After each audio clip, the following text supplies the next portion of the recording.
ஆண்டவராய் இருக்கிற இயேசு கிறிஸ்துவுக்குள் மிகவும் பிரியமாய் நேசிக்கப்பட்டு வழிநடத்தப்பட்டு வருகிற அன்புக்குரிய சகோதர சகோதரிகள் உங்கள் அனைவருக்கும் என்னுடைய அன்பின் வாழ்த்துக்கள் மற்றும் மதிய வணக்கத்தை தெரிவித்துக் கொள்கிறேன்.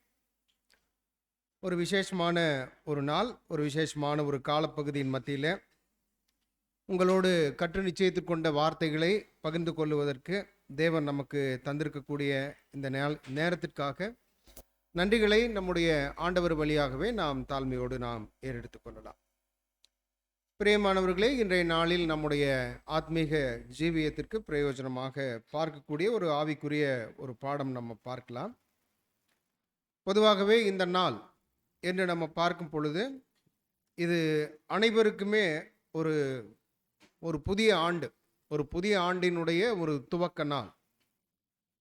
ஆனால் இந்த ஒரு நாள் என்று நம்ம பார்க்கும் பொழுது சந்தோஷமும் மகிழ்ச்சியும் திளைக்கக்கூடிய ஒரு நாள் அப்படின்னு நம்ம சொல்லலாம்.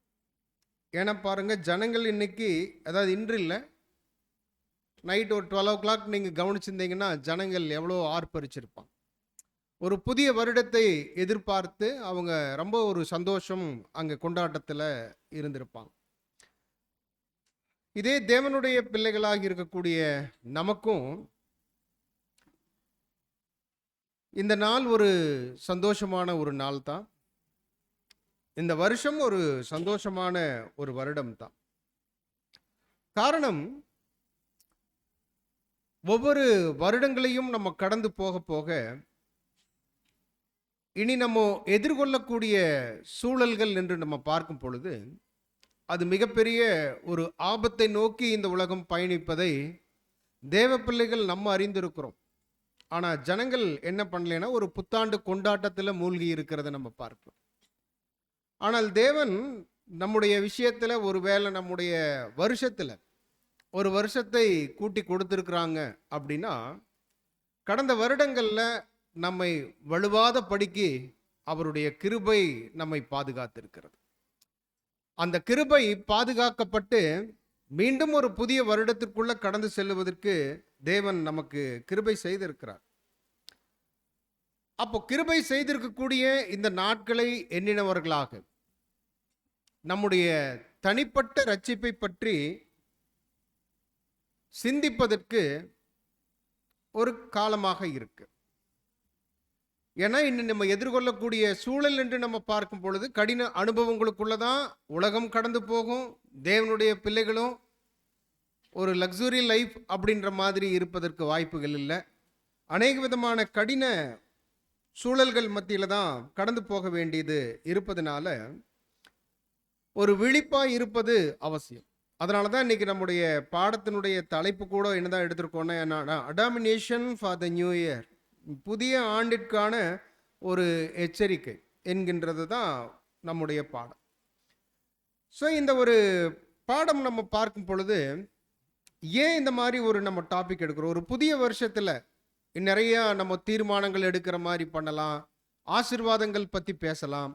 ஏன் ஒரு வார்னிங் கொடுக்குற மாதிரி, ஒரு எச்சரிக்கை கொடுப்பது போல நம்முடைய பாடம் அங்கே தெரிவு செய்திருக்கிறோம் அப்படின்னம்னா அவசியம் இது. பிரியமானவர்களே, அப்படி நம்ம பார்க்கும் பொழுது இன்னைக்கு நம்ம ஒரு கான்செக்ரேட்டட் பிரதர் சிஸ்டராக இருக்கக்கூடிய ஒவ்வொருவருமே அவங்க தேவனை சேவிக்க வேண்டும் என்று ஒரு முடிவை என்ன பண்ணியிருக்கிறாங்கன்னா எடுத்திருக்கிறாங்க. அது ஒரு புதிய துவக்கம். அந்த புதிய துவக்கம் அங்கே துவங்குது. அப்போ தேவன் கிட்ட நம்மை முழுமையாக ஒரு ஒப்பு கொடுத்தல், இல்லை அந்த அர்ப்பணித்தல் என்கின்ற ஒரு நாள்ல இருந்து அந்த புதிய துவக்கம் நமக்குள்ள துவங்கினதை நம்ம பார்க்கிறோம். அந்த தருணத்திலிருந்து நம்முடைய பழைய வாழ்க்கை இது எல்லாமே நம்மை விட்டு கடந்து போகக்கூடியதாக இருக்கு. அப்ப பழைய வழிகளை நம்ம விட்டு தேவனுடைய சித்தம் செய்வதற்காக, அந்த சித்தத்தை செய்வதற்கு நாம் கவனம் கொடுத்து அதற்கு முக்கியத்துவம் கொடுத்து வாழக்கூடிய ஜனங்களாக இருக்கிறோம். அப்படி நம்ம சொல்லிட்டாலும் உங்களுடைய வழிகளை சிந்தித்து பாருங்கள். அப்படி நம்ம சொல்லியாச்சு, ஒப்பு கொடுத்தாச்சு. அப்படி ஒப்பு கொடுக்கப்பட்ட வாழ்க்கை அது வருடங்கள் கடந்து போயிருக்கும். ஆனால் அதை சிந்தித்து பாருங்கள். பொதுவாகவே ஒரு வருஷம் முடிஞ்சு அடுத்த வருஷம் நம்ம உள்ள வந்திருக்கிறோம்னா லாஸ்ட் இயர்ல தேவன் நம்மளுக்கு செய்த நன்மைகளை நம்ம என்ன பண்ணுவோம்னு நினைச்சு பார்ப்போம், பாதுகாவல் நினைச்சு பார்ப்போம், கிடைச்ச ட்ரூத்தை நம்ம நினைச்சு பார்ப்போம், நிஜம். ஆனாலும் நம்முடைய ஒவ்வொருவருடைய ஆவிக்குரிய வாழ்க்கையினுடைய முன்னேற்றத்தை பத்தி நம்ம என்ன பண்ணணும்னா கவனிக்கணும். ஏன்னா ஒரு வருஷமே முடிஞ்சது, இன்னொரு வருஷம் வந்திருக்கு. ஆனா இந்த வருஷத்துல எப்போ நிகழ்வு முடியும், இல்லை நம்முடைய வாழ்க்கை எப்போ ஒரு முடிவுக்கு போகும், எதுவுமே நம்மளால ப்ரிடிக்ட் பண்ண முடியாது. ஸோ அப்படி இருக்கக்கூடிய ஒரு காலப்பகுதிகளை நம்ம சிந்தித்து எச்சரிக்கையாக இருக்கும்படியாகத்தான் இந்த பாடம் நமக்கு அமைந்திருக்கிறத நம்ம பார்க்கிறோம். அருமையான சகோதர சகோதரிகளே, நம்முடைய அடிப்படை வகுப்புகள் கேட்டு ஒருவேளை நம்ம தேவன்கிட்ட அர்ப்பணிக்கிறேன் அப்படின்னு ஒரு முடிவு எடுத்திருந்தோம்னா ஒரு சில வார்த்தைகளை நம்ம என்ன பண்ணியிருப்போம்னா நம்முடைய கான்சிக்ரேஷனுக்கு முன்பாக நமக்கு வகுப்புகள் எடுத்த சகோதரர்கள் சொல்லியிருப்பாங்க. குறிப்பாக தேவன் நம்ம கிட்ட எந்த விஷயத்தை கேட்கல, நம்ம கிட்ட இருக்கக்கூடிய இருதயத்தை கேட்கிறார். மகனே மகளே உன் இருதயத்தை எனக்கு தா அப்படின்ற ஒரு வார்த்தை நம்ம படிக்கிறோம் ப்ராவர்ப்ஸ்ல. ஆனால் இந்த மகனே மகளே உன் இருதயத்தை எனக்கு தா என்று கேட்டார். நம்மளும் என்ன பண்ணிட்டோம்னா கொடுத்துட்டோன்னு சொல்றோம், கொடுத்துட்டோம். ஆனால் இந்த இருதயத்தை கொடுத்தாலும் நம்முடைய இருதயம் எப்பேற்பட்டது என்று மற்றவங்க சொல்லி தெரிய வேண்டியதில்லை, நமக்கே தெரியும் என்னுடைய இருதயம் எப்பேற்பட்டது அப்படின்னு எனக்கே தெரியக்கூடியதாக இருக்கு. அப்போ நம்முடைய இருதயம் எப்பேற்பட்டது என்று தெரிந்திருப்பதனால தான் நம்முடைய பாடத்திற்குரிய கீவேர்ட்ஸ் நம்ம எடுத்திருக்கிறோம். ப்ராவர்ப்ஸ் 4வது அதிகாரம் 23வது வசனம். நீங்க ரெகுலரா வாசிக்கிறதுல வாசிச்சுட்டு ஒருவேளை திருவிழியும் வாய்ப்பு இருந்தா நீங்க வாசிக்கலாம். விழிப்பாய் இருந்து உன் இருதயத்தை காவல் செய், ஏனெனில் அதனின்று பிறப்பவை உன் வாழ்க்கையின் போக்கை உறுதி செய்யும். பிரியமானவர்களே, இது திருவிழியம். நம்ம கவனிக்கிறோம், எல்லா காவலோடும் உன் இருதயத்தை காத்துக்கொள், அது நின்று ஜீவ ஊற்று புறப்படும் என்கின்ற வார்த்தை. திருவிழியம் நம்ம கவனிச்சு பார்க்கும் பொழுது சொல்றாரு, தெளிவான வார்த்தைகள் இருக்கு. ஒருவேளை முடிஞ்சா நீங்க டிஸ்ப்ளே பண்ணலாம். விழிப்பா இருந்து உன் இருதயத்தை காவல் செய், ஏனெனில் ஓகே, விழிப்பா இருந்து உன்னுடைய இருதயத்தை நீ என்ன பண்ணுன்னா காவல் செய். ஒரு விழிப்பு இருக்கணும். எதுக்கு? இருதயத்தை கவனிப்பதற்கு. அது மாத்திரம் இல்ல, இதுக்கு காரணம் என்ன சொல்றாருன்னா, ஏனெனில் அது நின்று பிறப்பவை உன் வாழ்க்கையின் போக்கையும் உறுதி செய்யும். அப்படின்னா இங்கிருந்து பிறக்கக்கூடிய விஷயங்கள் தான், தோன்றக்கூடிய விஷயங்கள் தான் என்னுடைய வாழ்க்கையினுடைய போக்கை நிறைவு செய்யக்கூடியதாக இருக்கு. அப்போ அந்த அளவுக்கு நம்முடைய இருதயத்தை நம்ம என்ன பண்ணணும்னா கவனிக்க வேண்டிய அவசியம் அங்க இருக்கு, அருமையான சகோதர சகோதரிகளே. ஏன்னா நம்முடைய இருதயத்தை நம்ம காத்து கொள்ளல அப்படின்னா வேறு சில விஷயங்கள் என்ன ஆகும்னு கேட்டீங்கன்னா உள்ள வருவதற்கு வாய்ப்புகள் இருக்கு. ஏன்னா நம்முடைய பிரதர் கொடுக்கக்கூடிய விஷயங்கள் என்னன்னா, நம்முடைய தலையையும் நம்முடைய மூளையையும் நம்மளால காத்துக்கொள்ள அங்க திறமையானவர்கள் இல்லை. ஆனால் நம்முடைய இருதயத்தை என்ன பண்ணணும்னா அங்க காத்துக்கொள்ளுவது ரொம்ப கவனமாக இருக்கணும். ஏன்னா எல்லா காவல்களுக்கு மேலாக உன்னுடைய இருதயத்தை நீ என்ன பண்ணுனா காத்துக்கொள். ஏன்னா இன்னைக்கு இதை வைத்துத்தான், இந்த இருதயத்தினுடைய விஷயத்தை வைத்து தான் நம்முடைய வாழ்க்கை முழுவதும் நம்ம என்ன பண்ண போறோம் அப்படின்னம்னா ஒரு பயணிக்க போறோம். இறுதியில் ஒரு வெற்றியாளர்களாக கடந்து போகணும் அப்படின்னா இடைவிடாத விழிப்பு இருதயத்துக்கு கொடுக்கணும். இடைவிடாத விழிப்பு அந்த இருதயத்துக்கு தர வேண்டியது அவசியமாக இருக்கு. சொல்ல போயிட்டா காவல் காக்கணும் இருதயத்தை. எது உள்ள வரணும், எது உள்ள வரக்கூடாது அப்படின்றதுல ரொம்ப ஒரு தெளிவு விழிப்பு தேவனுடைய பிள்ளைகளுக்கு அங்க வேணும். பிரியமானவர்களே, அப்படி நம்ம பார்க்கும் பொழுது அந்த இடைவிடாத ஒரு விழிப்பு இருக்கக்கூடிய ஜனங்கள் மட்டும்தான் கர்த்தர் என்ன பண்றாருன்னா ஆசீர்வதிக்கிறார். அப்படின்னா இந்த இருதயத்திற்கு ஒரு பாதுகாப்பு பார்த்துட்டே இருக்கும். அப்பேற்பட்ட ஜனங்களை அவர் ஆசீர்வதிக்கக்கூடியவராக நம்முடைய தேவன் அங்க இருக்கிறார். ஏன்னா இன்னைக்கு நம்முடைய வாழ்க்கையில பாவத்தை எதிர்த்து போராடுவது மாத்திரம் நம்முடைய வாழ்க்கை இல்லை. அதுக்காக பாவத்தை எதிர்த்து போராடக்கூடாதான்ற கேள்வி வேண்டாம். பாவத்தை எதிர்த்து போராடுவதற்குண்டான சூழல் இருக்கு, கண்டிப்பா நம்ம போராடித்தான் வேணும். ஆனாலும் கர்த்தரால சில விஷயங்கள் அங்கீகரிக்கப்படாத சில விஷயங்கள் இருக்கும்.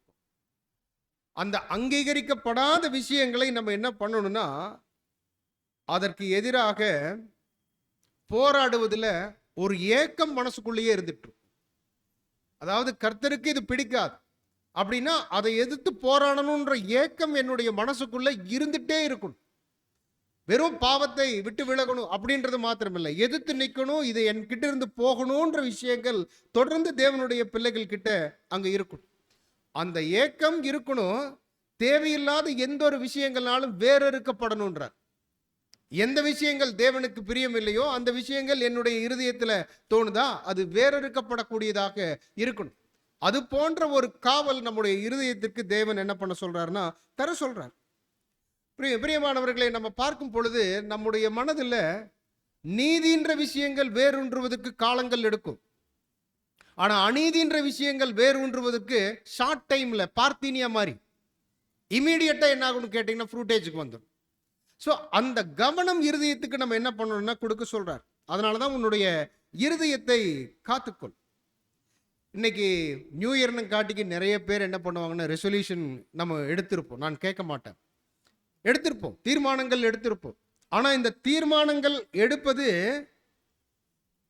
நல்லது, தீர்மானங்கள் எடுப்பது நல்லது சொல்றார். இது பலருக்கு தங்களுடைய இருதயங்களை தேவனுடைய அன்பில் காத்து கொள்ளுவதற்கு உதவியாக இருந்தது. எது? என்னுடைய வாழ்க்கையில நான் எடுக்கக்கூடிய தீர்மானங்கள். ஸோ அந்த தீர்மானத்தின்படி நான் தொடர்ந்து இந்த வருடம் முழுக்க இனி நான் முழுசா அப்படித்தான் வாழ போறேன் அப்படின்ற விஷயங்கள் நம்ம பார்க்கும் பொழுது அது தேவ அன்புல காத்து கொள்வதற்கு ஒரு வாய்ப்பை தரக்கூடியதாக இருக்கு. அப்ப கண்டிப்பா நம்ம என்ன பண்ணணும்? ரெசல்யூஷன் அப்படின்றது ஏதோ இன்னைக்கு ஒரு வாரத்துக்கு 15 நாளுக்கு இல்லை, இது நம்முடைய லைஃப் டைம் அதை என்ன பண்ணணும்னா பயன்படுத்தக்கூடியவர்களாக இருக்கணும்.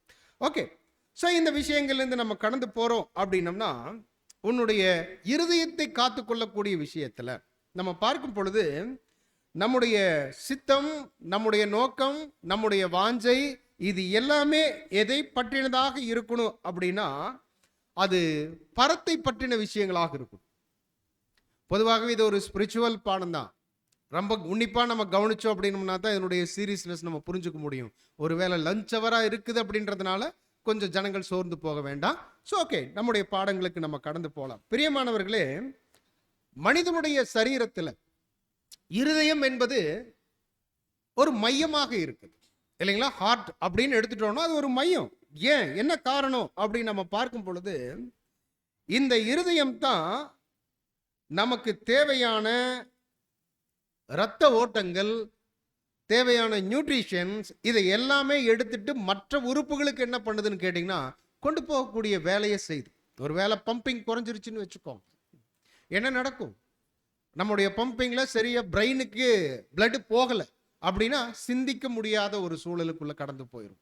அப்போ அந்த அளவுக்கு நம்முடைய இருதயம் என்பது ரொம்ப ஒரு முக்கியத்துவம் வாய்ந்ததாக அங்கே இருக்க. அருமையான சகோதர சகோதரிகளே, அப்போ தேவனுடைய சித்தத்திற்கு தங்களை ஒப்பு கொடுத்தவர்கள் நம்மில் அநேகர் இருக்கலாம் அப்படின்னு சொல்லிட்டு என்ன வார்த்தைகள் பயன்படுத்துறார் அப்படின்னா, ஆனால் தேவனுடைய சித்தத்திற்கு முழுமையாக அர்ப்பணிக்கும் அடியை சிலர் மாத்திரமே எடுத்து வைக்கிறாங்க. ஒப்பு கொடுத்திருக்கலாம், ஆனா அந்த ஸ்டெப்ஸ் முன்னாடி போகணும், ஃபார்வேர்ட் ஆகணும் அப்படின்ற விஷயத்தை சிலர் மாத்திரமே என்ன பண்றாங்கன்னா எடுத்து வைக்கிறாங்க. அப்போ யதார்த்தமான அனுதின வாழ்க்கையில நம்முடைய இருதயத்தை அங்க பாதுகாத்துட்டே இருக்கணும், கவனிச்சுட்டே இருக்கணும். எந்த அளவுக்கு என்னுடைய இருதயம் இருக்கு அப்படின்றத நான் தொடர்ச்சியாக என்ன பண்ணணும்னா கவனிக்க வேண்டியவனாக இருக்கிறேன். ஏன்னா இதற்காகத்தான் நம்ம தேவன்கிட்ட நெருங்கி போவதற்கு ஜெபம் நம்மளுக்கு அருமையான ஒரு வாய்ப்பாக அங்க இருக்குது. சொல்றார், இன்னைக்கு பலரிட்டம் இருக்கக்கூடிய மிகப்பெரிய ஒரு சோர்வு என்ன அப்படின்னா, தேவன்கிட்ட நெருங்கி போய் ஜெபத்தில் ஈடுபடுவதற்கு அந்த மனசு என்ன பண்றது இல்லைன்னா ஒன்றி போகிறது இல்லை. ஜெபிப்பாங்க, எழுந்திருச்சு வந்துடுவாங்க. ஆனா ஆக்சுவலா அந்த ஒரு ஹார்ட் கம்யூனிகேஷன் நமக்கும் தேவனுக்கும் என்ன ஆகுதுன்னு கேட்டீங்கன்னா அந்த ப்ரேயர்ல இருக்குது.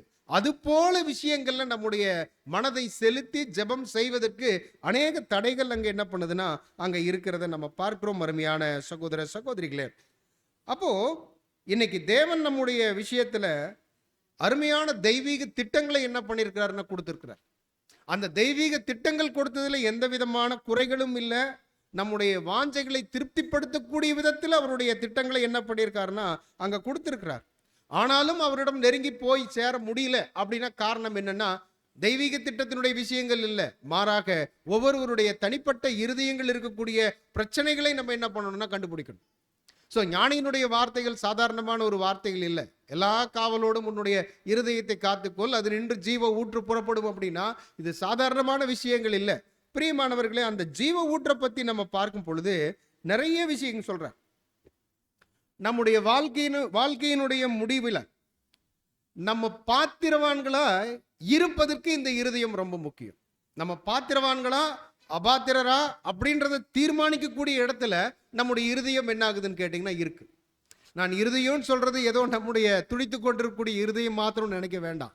ஸோ பின்னாடி நம்ம பார்க்கலாம். அருமையான சகோதர சகோதரிகளே, பாருங்க, இந்த இருதயம் நம்ம சரியா பாதுகாக்கல அப்படின்னா என்ன நடக்கும் அப்படின்னா, முதல் ஏவாளை எதிராளி என்ன பண்றாருன்னு கேட்டீங்கன்னா விளக்கப்பட்ட கணிக்கு நேராக அவருடைய இருதயத்தை செலுத்தினார்.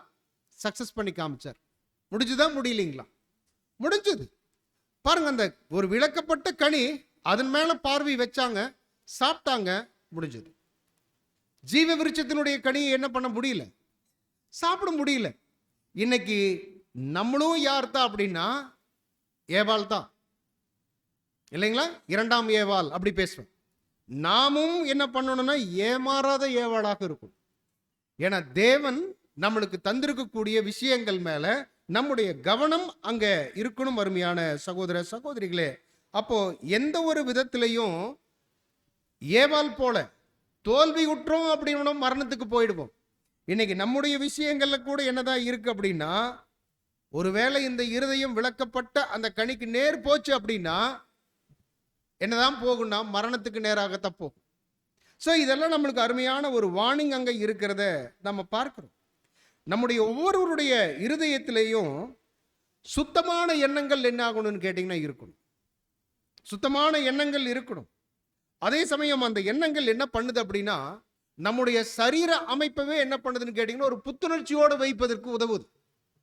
அப்படின்னா பிரிஸ்கா இருந்தோம்னு வச்சுக்கோங்க, மைண்டில் பிரிஸ்கா இருந்தால் ஹெல்த் கொஞ்சம் வீக்காக இருந்தாலும் என்ன பண்ணலான்னு கேட்டிங்கன்னா கொஞ்சம் பிரிஸ்கா இருக்கலாம். ஆனால் இதெல்லாம் வந்துட்டு எப்படி தான் பண்ண முடியும்னா அந்த பாசிட்டிவாக திங்கிங் இருக்கணும், தேவனுடைய வார்த்தைகள் நிரம்பி இருக்கணும். இதெல்லாம் இருக்கும் பட்சத்தில் நம்மளும் என்ன பண்ணலான்னு கேட்டிங்கன்னா அங்கே ஒரு உற்சாகமாக அங்கே புத்துணர்ச்சியோடு இருப்பதற்குண்டான வாய்ப்புகள் அங்கே இருக்குது. ஆனால் மனிதனுடைய விஷயங்கள் என்னென்னா பரிசுத்தமற்ற சிந்தனைகளை மனதில் நிரப்பிக் கொள்ளுவதற்கு அவர் கவனமெல்லாம் கொடுக்க வேண்டியதில்லை. அதான் உள்ள ஸ்டோர் ஆகிட்டே இருக்கும். தேவையில்லாத விஷயங்கள் அங்கே ஸ்டோர் ஆகிட்டே இருக்கும். சொல்றாரு, மனித இனத்தில் ஏற்கனவே இருக்கும் வியாதியின் விதைகளை முளைக்க வைக்க முனைகின்றன. ஒவ்வொரு விஷயங்களும் உள்ள வந்துட்டு தேவையில்லாத பகுதிகள் என்ன பண்ணுதுன்னா முளைக்க வச்சுட்டே இருக்குது. ஆனா நம்முடைய இருதயம் எப்படி இருக்கணும்னு சொல்றாருன்னா ஜீவ ஊற்று புறப்படக்கூடியதாக இருக்கணும். அப்படின்னா அது எப்பேற்பட்ட இருதயமாக நம்ம பாதுகாப்பு வைப்பதில் தேவனுடைய பிள்ளைகள் அங்க கவனமாக இருக்கணும். அருமையான சகோதர சகோதரிகளே, சொல்றார், உங்களுடைய இருதயம் என்பது ஒரு தோட்டம் போல. அந்த தோட்டத்தில் நீங்கள் என்ன பண்றீங்க அப்படின்னா களைகளை யாரும் விதைக்கிறது இல்லை. நம்ம தோட்டம் இருக்குது அப்படின்னா தோட்டத்தில் களைகள் யாரும் கொண்டு போய் விதைக்கிறது இல்லை. அது தானாக என்ன ஆகும்னு கேட்டிங்கன்னா வளரும். ஆனால் செடி ஏதாவது விதை போட்டு நம்ம வளர்த்தணும் அப்படின்னா அதுக்கு அவ்வளோ கேர் எடுக்க வேண்டியது. அது போல நம்முடைய இருதயங்களில் அந்த நீதிக்குரிய விஷயங்களை வளர்த்தி எடுப்பதில் தேவனுடைய பிள்ளைகள் ரொம்ப கவனமாக கருத்தாக கிடைத்திருக்கக்கூடிய நாட்களை ஆதாயப்படுத்துவதற்காகத்தான் தேவன் நம்மளுக்கு என்ன பண்ணியிருக்காங்கன்னா ஒரு வருஷத்துலேருந்து இன்னொரு வருஷத்தை கிருபையாக கூட்டி கொடுத்துருக்குறேன். ஏதோ மற்றவங்க சொல்றது போல ஹாப்பி நியூ இயர் அப்படி ஓகே இருக்கட்டும். ஆனாலும் நம்முடைய அழைப்பு, நம்முடைய தெரிந்து கொள்ளுதல், இவைகளை உறுதி செய்வதற்கு அருமையான காலங்களை தேவன் என்ன பண்றாங்கன்னா அங்கே வாய்ப்பை தந்திருக்கிறார். அருமையான சகோதர சகோதரிகளே, அதனாலதான் சொல்றார், பாடம் கொடுத்திருக்கக்கூடிய சகோதரர் சொல்லும் பொழுது புதிய ஆண்டிற்கான பொருத்தமானதும் எளிதில் மனதில் நிற்கக்கூடிய வார்த்தைகளாக இருக்கும் என்ற அடிப்படையிலேயே இந்த ப்ராவர்ப்ஸ் 4:23 என்ன பண்றாருன்னா சூஸ் பண்ணாராம். ஸோ இன்னைக்கு அதே ரீதியில தான் இந்த வார்த்தைகளை நாம் என்ன பண்ணியிருக்கோம்னா எடுத்திருக்கிறோம். ஏன்னா இந்த வார்த்தைகள் சாலமோனினுடைய வார்த்தைகளாக இருந்துட்டாலும் இது தேவனுடைய வார்த்தைகள் தான். சாலமோனுடைய விஷயங்கள் கொஞ்சம் நம்ம பார்க்கும் பொழுது அவர் அங்கே ஞானம் பற்றி சொல்ல வேண்டியதில்லை, சாலமோனினுடைய ஞானம் பற்றி சொல்ல வேண்டியதில்லை. அந்த ஒரு ஞானத்தோடு அவர் என்ன பண்ணியிருக்காருன்னா சில எச்சரிக்கைகள் தரக்கூடிய விதத்தில் இந்த வார்த்தைகளை நம்மளுக்கு தந்திருக்கிறார். அப்போ தெய்வீக ஞானமும் அறிவும் உள்ள ஒருவரினால சொல்லப்பட்டிருக்கக்கூடிய அந்த ப்ராவர்ப்ஸ் நமக்கு என்ன பண்ணுதுன்னா ஒரு ஊக்கமூட்டக்கூடிய எச்சரிப்பை என்ன பண்ணுதுன்னா தரக்கூடியதாக இருக்கு. ஸோ அந்த அளவுக்கு சாலமோனினுடைய வார்த்தைகள் மேலே கவனம் தர வேண்டியது அவசியம். ஏன்னா சாலமோன் அப்படின்னு நம்ம பார்க்கும் பொழுது அவங்களுடைய தகப்பன் தாவீதினுடைய இடத்துல அவருடைய சிங்காசனத்தில் அமர்ந்து ஆளுகை செய்யக்கூடிய ஒரு வாய்ப்பை பெற்றவராக சாலமோன் அங்கே இருந்துட்டாலும் கொஞ்ச நாட்கள்ல சிங்காசனத்தில் அமர்ந்து சில காலப்பகுதிகளிலேயே தேவன் அவருக்கு சொப்பனத்தில் தோன்றி உங்களுக்கு என்ன வேணும் அப்படின்னு கேட்கும் போது அவர் ஃபர்ஸ்ட் தன்னை பற்றி ரியலைஸ் பண்றார். ஒரு வேளை தேவன் நம்ம கிட்ட அப்படி ஒரு வேளை சொப்பனத்தில் தோன்றி கேட்டிருந்தா நம்ம என்ன கேட்டிருப்போம்?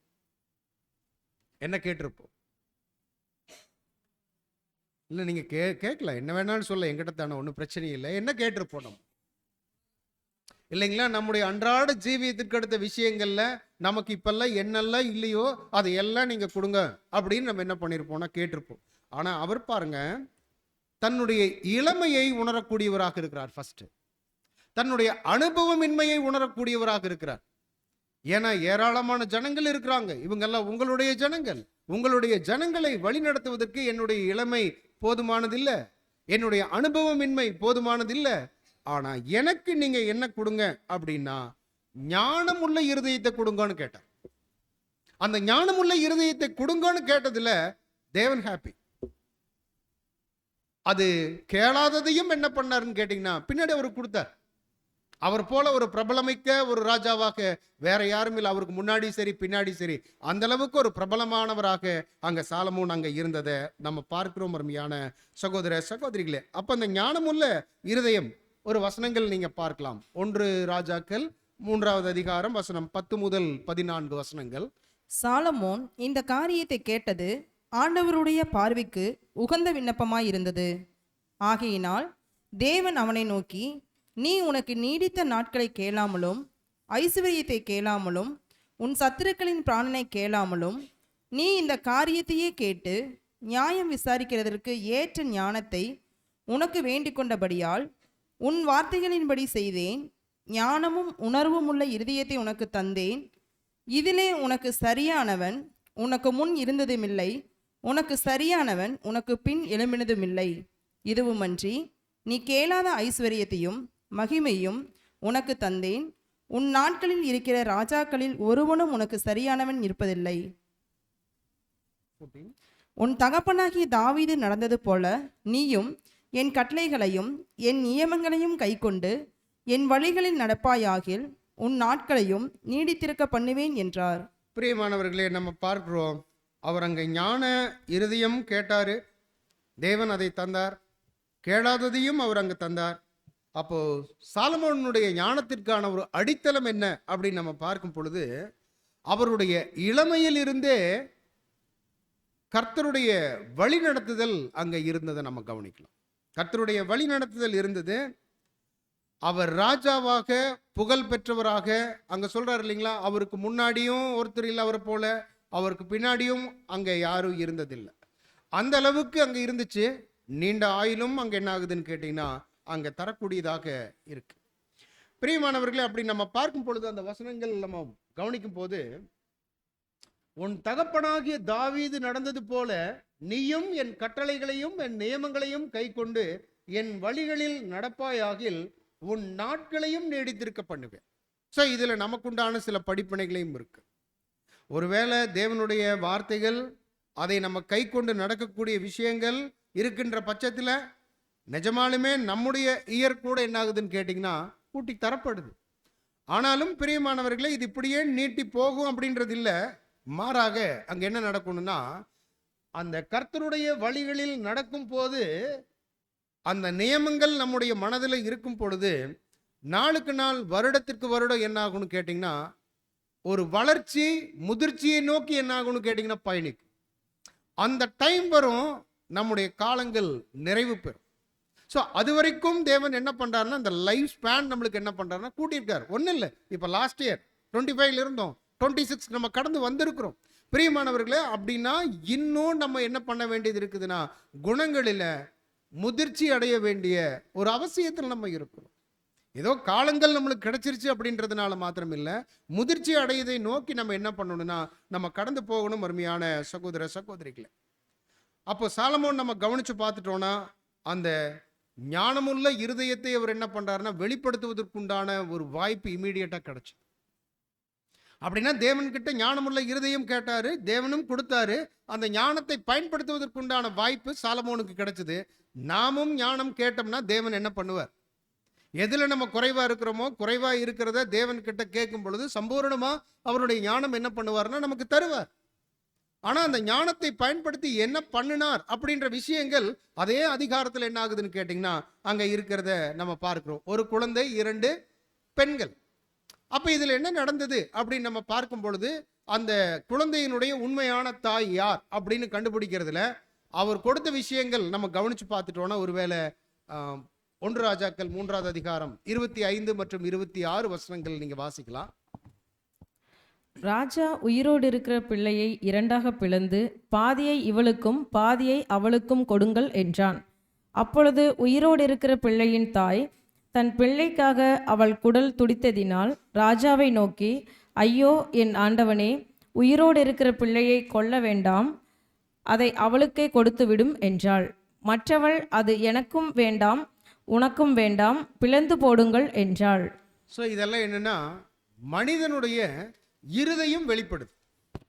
அந்த உண்மையாக பெற்றெடுத்த அந்த தாய் பதறாங்க, வேண்டாம் நீங்க அப்படியெல்லாம் பண்ண வேண்டாம், நீங்க அவளுக்கே கொடுத்துருங்க. ஆனா இந்த அம்மா, இன்னொரு அம்மா என்ன சொல்றாங்க அப்படின்னு கேட்டீங்கன்னா, இல்ல நீ 2ஆ உடைச்சிடுங்க, பிளந்துருங்க.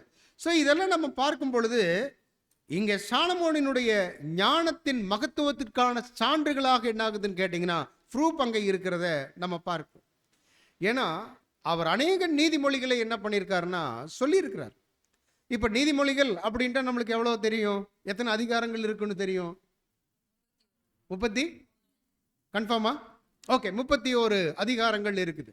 ஆனால் இந்த நீதிமொழிகள் அவர் எவ்வளவு எழுதியிருக்கிறார் அப்படின்னா 3000 நீதிமொழிகளை சொல்லியிருக்கிறார். அப்படின்னா அதெல்லாம் எங்க இல்லைங்களா? 3000 நீதிமொழிகள் பிளஸ் அங்க என்ன சொல்றாரு அப்படின்னு கேட்டீங்கன்னா அவனுடைய பாட்டுக்கள் 1005 பாட்டுக்கள் எழுதியிருக்கிறார். அதெல்லாம் இங்க பிரியமானவர்கள். அதனால் சொல்றாரு, இதனால் வேதத்தில் உள்ளவை அவன் சொன்னவற்றில் ஒரு பகுதியே என்று அறிந்து கொள்ளலாம். அப்படின்னா சாலமோன் பேசின விஷயம் அவர் அங்க பேசுனதுல பாதிதான் என்ன ஆகுதுன்னு கேட்டீங்கன்னா கொஞ்சம் உள்ள இருக்குது. அப்ப எவ்வளவோ விஷயங்கள் என்ன ஆகுதுன்னா தனக்கு கொடுக்கப்பட்டிருக்கூடிய ஞானத்தை பயன்படுத்தி அநேக விஷயங்களை அங்கு கொடுத்திருக்கிறத நம்ம பார்க்கிறோம். அருமையான சகோதர சகோதரிகளே, ஒரு சிம்பிள் கொஸ்டின் கேட்டு உள்ள போனோம். இப்ப நீதிமொழிகளுடைய புஸ்தகம் அப்படின்னா இது பொதுவா நம்ம எல்லாருமே என்ன பண்ணுவோம்னு கேட்டீங்கன்னா படிப்போம். சரி, நீதிமொழிகள் கொடுக்கப்பட்டிருக்கக்கூடிய நோக்கம் என்ன அப்படின்னு ஒரு கேள்வி கேட்ட என்ன பதில் வரும்? நீதிமொழிகள் தானே, பழமொழி தானே, இது கொடுக்கப்பட்டிருக்கக்கூடிய நோக்கம் என்னன்னு கேட்ட என்ன பதில் சொல்லணும்? ஞானி அதை எழுதியிருக்கிறார், உண்மை. இல்லாட்டி நம்மள மாதிரி இருந்தா எழுத முடியும், வேற என்ன சொல்லலாம்?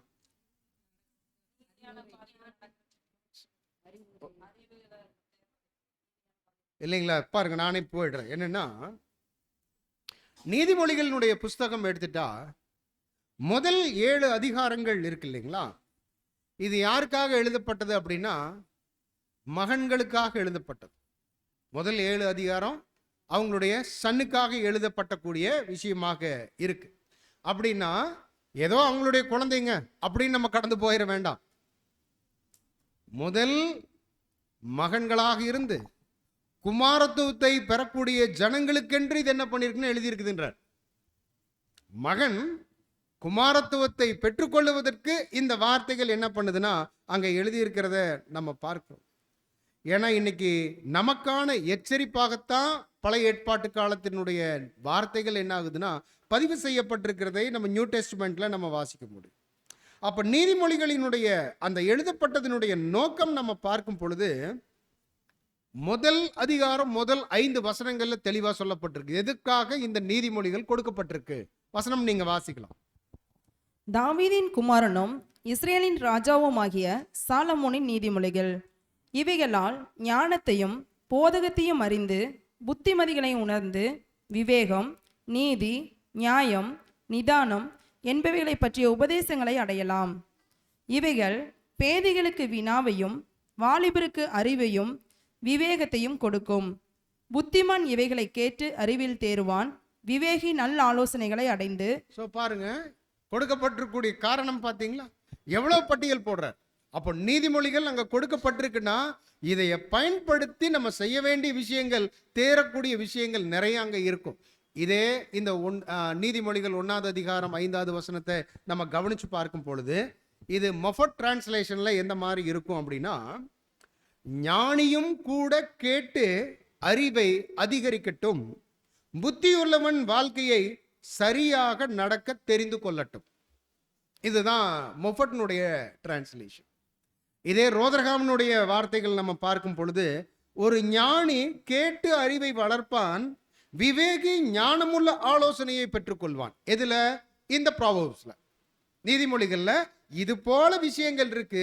இதை பெற்றுக்கொள்வதற்கு வாய்ப்புகள் இருக்கு. அருமையான சகோதர சகோதரிகளே, அப்ப அந்த ஞானமுள்ள ஆலோசனையை அவன் பெற்றுக்கொள்வான். அப்படின்னா வயதுல இளையவனாக இருந்துட்டாலும் ஒருவன் ஞானியாகவும் விவேகியாகவும் என்ன பண்ண முடியும்னா இருக்க முடியும். மறுபடியும் ரிப்பீட் பண்றேன், ஒரு மனிதன் வயதுல சின்னவரா இருந்துட்டாலும் ஞானியும் விவேகியுமா இருக்க முடியும். ஏனென்றால் ஞானம் என்பது, ஞானம் அப்படின்னு சொல்றது என்ன சொல்றாரு அப்படின்னா, அறிய வேண்டிய அனைத்தையும் அறிதலில் இல்லை. பாருங்க, ஞானம் என்பது அறிய வேண்டிய அனைத்தையும் அறிதலில் இல்லை. தென் அப்புறம் என்ன, வேற என்ன அப்படின்னு நம்ம பார்க்கும் பொழுது, நாம் அறிந்தும் பெற்றும் இருப்பதை சரியாக வாழ்க்கையில் பயன்படுத்துவதே அந்த ஞானம். ஞானம்னா நம்ம என்ன நினைக்கிறோம், எல்லாம் தெரிஞ்சுக்கணும். இல்ல, என்ன நமக்கு தெரியும். ஏன்னா பாருங்க, நமக்கு வந்துட்டு நீங்க எல்லாம் நிறைய விஷயங்கள் கத்திருப்பீங்க. நம்ம குறைவா நம்ம என்ன பண்ணிருப்போம், கத்திருப்போம். இன்னும் நம்மளை காட்டிலும் பெரியவங்க இருப்பாங்க, நிறைய விஷயங்களை கத்திருப்பாங்க. ஆனா அதெல்லாம் ஞானி அப்படின்றது அர்த்தம் இல்லை. மாறாக ஒவ்வொருவரும் என்ன கற்றிருக்கிறான், என்ன தெரியும் அவங்களுக்கு, அந்த தெரிந்த விஷயங்களை தான் பெற்றுள்ளதை சரியாக பயன்படுத்துவதுதான் உள்ளது ஞானம். எனக்கு 100 வசனம் தெரியும், 300 வசனம் படியும், பைபிள் நான் தொடர்ச்சியாக 3 டைம் வாசிட்டேன், இல்லை, அது ஞானம் கிடையாது. அதுக்காக படிக்க கூடாதுன்னு நான் சொல்ல வரல. மாறாக என்ன விஷயங்கள் எனக்கு தெரியும், என்ன விஷயங்கள் என்னுடைய மனதில் இருக்கு, அதை என்னுடைய வாழ்க்கையில பயன்படுத்தணும். அதான் சொல்றார், but in the right application of that which we do have and know. என்ன தெரிஞ்சிருக்குது, என்ன கற்றிருக்கிறோம், அதை வாழ்க்கையில பயன்படுத்துவது தான் ஞானம் என்கின்ற வார்த்தையை இந்த நீதிமொழிகள் புஸ்தகத்தில் என்ன பண்றாருன்னா அங்க பயன்படுத்துறார். இப்ப சாலமோனினுடைய ஆட்சி, இது யாருக்கு ஒரு நிழலான விஷயங்கள் அப்படின்னா, அது தேவனுடைய ராஜ்யத்திற்கு ஒரு அருமையான ஒரு அடையாளமாக இருக்கக்கூடியதை நம்ம பார்க்கிறோம். சொல்ல போயிட்டா கர்த்தர் இயேசுவினுடைய 1000 ஆண்டு அரசாட்சிக்கு ஒரு முன்னடையாளமான ஒரு ஆளுகை தான் சாலமோனுடைய விஷயங்கள்ல நம்ம பார்க்கிறோம். ஏன்னா சாலமோன் தேவனால் தேர்ந்தெடுக்கப்பட்டவர். இயேசுவை போலவே ஞானத்திலையும் அவர் என்ன பண்ணியிருக்கிறார், விளம்பி இருக்கிறார். ஸோ இப்படியெல்லாம் அங்க இருந்திருக்கிறார். சொல்றாரு, அவர் ஞானத்துல அலங்கரிக்கப்பட்டவராக இருக்கிறார். சாதாரணமான வார்த்தை இல்லை. ஞானம் அப்படின்னா ஞானத்துல அலங்கரிக்கப்பட்டவராக சாலமோன் அங்க இருந்திருக்கிறார். அப்போ அவருடைய ஞானத்திலையும் புத்தியிலையும் அவருக்கு முன்னாடியும் சரி பின்னாடியும் சரி வேற யாரும் அவருக்கு ஒப்பற்றவராக அங்க இருப்பதற்கு வாய்ப்புகள் இல்லை. வசனங்கள்ல நம்ம பார்த்தோம். இந்த உண்மை யாருக்கு டைரக்டா அப்ளை ஆகும் அப்படின்னா கர்த்தர் இயேசுவுக்கு. அவரை போல ஒரு ஞானம், அவரை போல ஒரு புத்தி, அவரை போல ஒரு அழகு வேற யாரும் அவருக்கு முன்னாடி சரி பின்னாடி சரி யாரும் இருப்பதற்கு வாய்ப்புகள் இல்லை. அருமையான சகோதர சகோதரிகளே, பாருங்க, சாலமோனுடைய விஷயத்துல எல்லா ராஜாக்களுக்கும் அவர் என்ன பண்றாருன்னு கேட்டீங்கன்னா மேலாக உயர்த்தப்பட்டார். அனைவருமே அவருக்கு மரியாதை செலுத்தக்கூடியவர்களாக, கனத்தை தரக்கூடியவர்களாக அங்கே சாலமோனுக்கு இருந்தாங்க. நிறைய பேர் அங்க இருந்தாங்க, காணிக்கைகளை கொண்டு வந்தாங்க. ஒரு காலத்துல கர்த்தர் இயேசுவுக்கும் என்ன பண்ணியே ஆகணும். எல்லா ராஜாக்களும் எந்த ராஜாவா இருந்துட்டாலும் சரி, அவருக்கு முன்பாக முழங்கால் படியிட வேண்டியது அவசியம், அவருக்கு அங்க கீழ்ப்படிந்து போக வேண்டியது அவசியமாக அங்க இருக்கு. அப்ப சாலமோனினுடைய ஞானம் பார்க்கும் பொழுது நீதியான தீர்ப்புகள், அவருடைய ராஜ்யத்தினுடைய காலத்துல நீதியான தீர்ப்புகள் இருந்ததுனால அந்த ராஜ்யம் எப்படி இருந்தது சொல்றாருன்னா சமாதானமும் செழிப்புமாக இருந்தது. இதே காட்ஸ் கிங்டம் கூட எப்படித்தான் இருக்கும் அப்படின்னா, கர்த்தர் இயேசுவினுடைய ஞானம், நீதியான தீர்ப்புகள், இதனால் அந்த ராஜ்யம் எப்படி இருக்கும்னா சமாதானமும் செழிப்பும் நிறைந்த ஒரு ராஜ்யமாகவே அங்க இருக்கும் என்பதை 1000 ஆண்டு அரசாட்சிக்கு ஒப்பிட்டு என்ன பண்றாருன்னு கேட்டீங்கன்னா பேசுகிறதை நம்ம பார்க்கணும். ஏன்னா அவருடைய நாட்கள்ல தான் துவங்கி பெர்சபா வரைக்கும் இவருடைய புகழ் என்ன ஆகுதுன்னு கேட்டீங்கன்னா ரொம்ப பிரபலமாக இருந்ததை வசனங்கள்ல நம்ம பார்க்கிறோம். ஏன்னா சாலமோனை பற்றின ஒரு சங்கீதம்னே என்ன பண்றாருன்னு கேட்டீங்கன்னா சாம்ஸ் 72 என்ன பண்றாருன்னா கோட் பண்றார். அப்ப 72வது சங்கீதம் எதை பத்தி பேசக்கூடியதாக இருக்குது அப்படின்னா கர்த்தர் இயேசுவினுடைய 1000 ஆண்டு அரசாட்சியை பற்றி பேசக்கூடிய ஒரு பகுதியாக அங்க இருக்கிறத நம்ம பார்க்கலாம். ஏன்னா சில வசனங்கள் நீங்க வாசிக்கலாம். சங்கீதம் 72 5 7 8 to 11. சூரியனும் சந்திரனும் உள்ள மட்டும் அவர்கள் உமக்கு தலைமுறை தலைமுறையாக பயந்திருப்பார்கள். அவருடைய நாட்களில் நீதிமான் செழிப்பான், சந்திரன் உள்ள வரைக்கும் மிகுந்த சமாதானம் இருக்கும். 7 8 to 11 சகோதரி. ஒரு சமுத்திரம் தொடங்கி மறு சமுத்திரம் வரைக்கும், நதி தொடங்கி பூமியின் எல்லைகள் வரைக்கும் அவர் அரசாளுவார். வனாந்தரத்தார் அவருக்கு முன்பாக குனிந்து வணங்குவார்கள், அவருடைய சத்துருக்கள் மண்ணை நக்குவார்கள். தர்ஷீஸின் ராஜாக்களும் தீவுகளின் ராஜாக்களும் காணிக்கைகளை கொண்டு வருவார்கள். ஷேபாவிலும் சேபாவிலும் உள்ள ராஜாக்கள் வெகுமானங்களை கொண்டு வருவார்கள். சகல ராஜாக்களும் அவரை பணிந்து கொள்வார்கள், சகல ஜாதிகளும் அவரை சேவிப்பார்கள். ஓகே, ஸோ பாருங்க, இது எல்லாமே கர்த்தர் இயேசுவினுடைய ராஜ்யத்திற்கு உரிய ஒரு வசனமாக இங்கே என்ன பண்ணலான்னு கேட்டிங்கன்னா நம்ம இவைகளை நம்ம பார்க்கலாம் அருமையான சகோதர சகோதரிகளே. ஏன்னா தேவன் அவரை ஒரு விசேஷமான ஒரு பாத்திரமாக என்ன பண்ணுறாருன்னா அங்கே பயன்படுத்தினார். சாலமோனுக்கு அவருக்கே உரித்தான அந்த கனத்தையும் அந்த மகிமையையும் தேவன் என்ன பண்ணார்னா அங்கே கொடுத்தார். அவருடைய புகழ் உலகம் முழுவதும் என்னாச்சுன்னு கேட்டிங்கன்னா பரவிச்சு. அவரை பார்ப்பதற்கு தென்தேச ராஜஸ்திரீ கூட என்ன பண்ணுறாங்க, ட்ராவல் அங்கே பண்ணுறதையும் நம்ம படிச்சிருக்கிறோம் அருமையான சகோதர சகோதரிகளே. ஸோ இப்படி இருந்த சாலமோன் அவருடைய லைஃப்பில் ஒரு வாய்ப்பு அவருக்கு கிடைக்குது. என்னென்னா தேவனுக்கு ஒரு ஆலயத்தை கட்ட வேண்டும் என்கின்ற ஒரு விருப்பம், ஒரு ஆவா, அது அவங்க அப்பாவுக்குள்ளேயும் இருந்தது. இப்போ அது தாவீதினுடைய நாட்களுக்கு பிற்பாடு சாலமோனுடைய விஷயங்களில் நிறைவேறக்கூடியதாக அங்கே இருக்கு. அப்போ அவருடைய ஆட்சியினுடைய துவக்கத்தில் தேவன் வாசம் செய்வதற்கென்று ஒரு ஆலயத்தை என்ன பண்ணுறாருன்னா அங்கே ஏற்படுத்துகிறார்.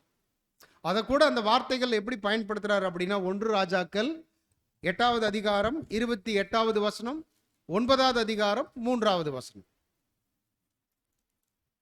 என் தேவனாகிய கர்த்தாவே, உமது அடியேன் இன்று உமது சந்நிதியில் செய்கிற விண்ணப்பத்தையும் மன்றாட்டையும் கேட்டு உமது அடியானுடைய விண்ணப்பத்தையும் வேண்டுதலையும் திருவுளத்தில் கொண்டருளும்.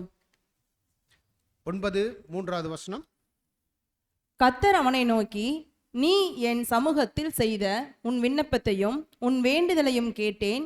நீ கட்டின இந்த ஆலயத்தில் என் நாமம் என்றென்றைக்கும் விளங்கத்தக்கதாக அதை பரிசுத்தமாக்கினேன். என் கண்களும் என் இருதயமும் என்னாலும் அங்கே இருக்கும். பிரியமானவர்களே, இப்பேற்பட்டதான ஒரு ஆலயத்தை கட்டுவதற்கு கூட அங்கே என்ன பண்ணுறாருன்னு கேட்டிங்கன்னா அங்கே செய்து முடிச்சதை நம்ம பார்க்கணும்.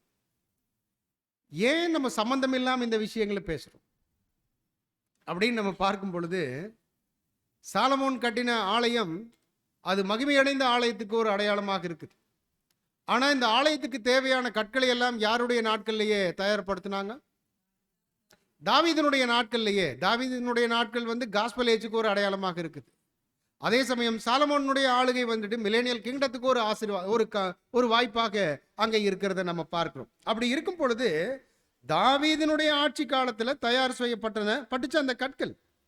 ஆனால் அந்த ஆலயத்தினுடைய கட்டுமானம் அங்கே சாலமோனுடைய ஆட்சி காலத்தில் அது ஒரு பொற்காலத்தில் அது என்னாச்சுன்னு கேட்டிங்கன்னா நடைபெற்று முடிந்ததை நம்ம பார்க்கிறோம். இன்னைக்கு அது போல தான் இன்னைக்கு இந்த உலகத்திலிருந்து பிரித்தெடுக்கப்பட்டு நம்ம வந்திருக்கிறோம். சொல்ல போயிட்டா ஒரு கல் இருக்குன்னா கல் குவாரியிலிருந்து பிரித்தெடுக்கப்பட்ட கல் மீண்டும் அந்த குவாரியில் போய் என்ன ஆகக்கூடாது, சேருமா?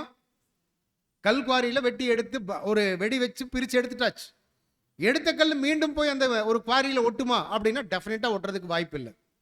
ஆனால் முயற்சிகள் போகுதா, போகிறது இல்லையா? முயற்சிகள் போகும். ஆனால் டெஃபினட்டாக அது என்ன ஆகாதுன்னு கேட்டிங்கன்னா ஒட்டுவதற்கு வாய்ப்புகள் இல்லை. அப்போது இந்த உலகம் என்கின்ற குவாரியில் இருந்து தேவன் நம்ம என்ன பண்ணியிருக்காருன்னு கேட்டிங்கன்னா பிரித்து எடுத்திருக்கிறார். அப்போ பிரித்தெடுத்து அந்த கற்களுக்குண்டான வேலைகள், ஏன்னா இது மகிமையடைந்த ஆலயத்தில் ஒரு கற்களாக போகணும் அப்படின்னா அவங்க எந்த வழியில தான் போக வேண்டியது இருக்குது சொல்றாருன்னு கேட்டிங்கன்னா போராட்டமும் பாடுகளும் மரணங்களும் எதிர்கொள்ள வேண்டிய ஒரு சூழலுக்குள்ள அந்த ஒவ்வொரு கற்களும் அங்கே கடந்து போகும். நியூ இயர்ல இப்படி பேசினா நல்லா இருக்குமா? நல்லா இருக்குமா? பாடுகளும் மரணங்களும் உபத்திரவத்தின் மத்தியில தான் கடந்து போகணும் அப்படின்னு பேசுறது, இதுதான் நியூ இயர்ல நம்மளுக்கு என்ன ஆகுதுன்னு கேட்டிங்கன்னா ஒரு நல்ல செய்தி. ஏன்னா நம்முடைய நாட்கள் அந்த அளவுக்கு நெருங்கி வருகிறதை நம்ம என்ன பண்ணலான்னு கேட்டிங்கன்னா கவனிக்கலாம் அருமையான சகோதர சகோதரிகளே. அப்போ இந்த போராட்டமும் பாடுகளும் மரணமும் நிறைந்த இந்த யுகத்துல கர்த்தருடைய வழி நடத்துதலின் கீழ் அங்க என்ன ஆயிட்டு இருக்குன்னா தயாராயிட்டு இருக்குது. இது யாரோ பத்தி பேசுறது இல்லை, நம்ம தான் அவருடைய வழி நடத்துதலின் கீழ் என்ன ஆயிட்டு இருக்கிறோம்னு கேட்டிங்கன்னா தயாராகி கொண்டு இருக்கிறோம் அருமையான சகோதர சகோதரிகளே. அப்போ இந்த ஜீவனுள்ள கற்களாக நம்ம எழும்புறோம் அப்படின்னம்னா நம்முடைய தலைக்கு மேலே ஒரு தலைக்கற்கள் என்ன ஆயிடுச்சு, ஏற்கனவே ரெடியா இருக்கு. அந்த தலைக்கல்லுக்கு இசைவாக நம்ம என்ன பண்ணணும்னா நம்முடைய வளர்ச்சி அங்கே என்ன ஆகணும்னா கடந்து போகணும் அருமையான சகோதர சகோதரிகளை. அதனால சொல்றார், அதாவது நித்தியத்திற்கும் இருக்கக்கூடிய ஒரு இடம் நமக்கு இந்த பூமி இல்லை. கைகளால் கட்டப்படாத ஒரு விஷயத்திற்கு நம்ம என்ன பண்ணிட்டு இருக்கோம்னு கேட்டிங்கன்னா முயற்சிகள் எடுத்துட்டு இருக்கிறோம். அந்த முயற்சி என்ன ஆகணும் அப்படின்னு கேட்டிங்கன்னா தொடர்ந்து இருக்கணும். ஒவ்வொரு நாளிலும் அதற்குண்டான முயற்சிகள் அங்கே இருக்கணும் அருமையான சகோதர சகோதரிகளே. அப்போ இது எல்லாமே முன்னறிவிக்கப்பட்ட ஒரு நிகழ்வுகளாக இருக்குது. காஸ்பல் ஏஜா, மிலேனியல் ஏஜா, காஸ்பல் ஏஜினுடைய இம்பார்ட்டன்ஸ் என்ன, இதெல்லாம் தேவன் முன்னையே சொல்லி வச்சுட்டார். அப்படி இருக்கும் பொழுது ஜீவனுள்ள கற்களில் கடைசி கற்களாக இருக்கக்கூடியவர்கள் தான் நம்ம. ஏதோ அந்த 144 அப்படின்னா இன்னும் அது அப்படியே அந்த எண்ணிக்கை இருக்குது சொல்ல முடியல. ஆனா இந்த காலத்தினுடைய இறுதி பாகங்கள்ல நம்ம என்ன பண்றோம்னா இருக்கிறோம்னா சொல்றார் வார்த்தைகளை நம்ம பார்க்கும் பொழுது, ஜீவனுள்ள கற்களில் கடைசியாக இருப்பவர்கள் இப்போது தங்கள் நித்திய ஓய்விடத்திற்கு தயாராகும்படியாக இறுதி சோதனைகள்ல கடந்து போயிட்டு இருக்கிறாங்க, இறுதி பாலிஷிங்ல கடந்து போயிட்டு இருக்கிறாங்க. இதெல்லாம் நம்ம கவனிக்கணும். அந்த இறுதி பாலிஷிங் அப்படின்னா நீங்க யோசிச்சு பாருங்க, ஒரு மெட்டல் இருக்கு, அந்த மெட்டலை பாலிஷ் போட்டுட்டு இருக்காங்கன்னா என்ன அர்த்தம்? பாலிஷ் போட்டு இருக்காங்கன்னா என்ன அர்த்தம்? அதனுடைய முழு வேலையும் என்னாச்சுன்னு கேட்டீங்கன்னா முடிஞ்சது. கரெக்டு தானே?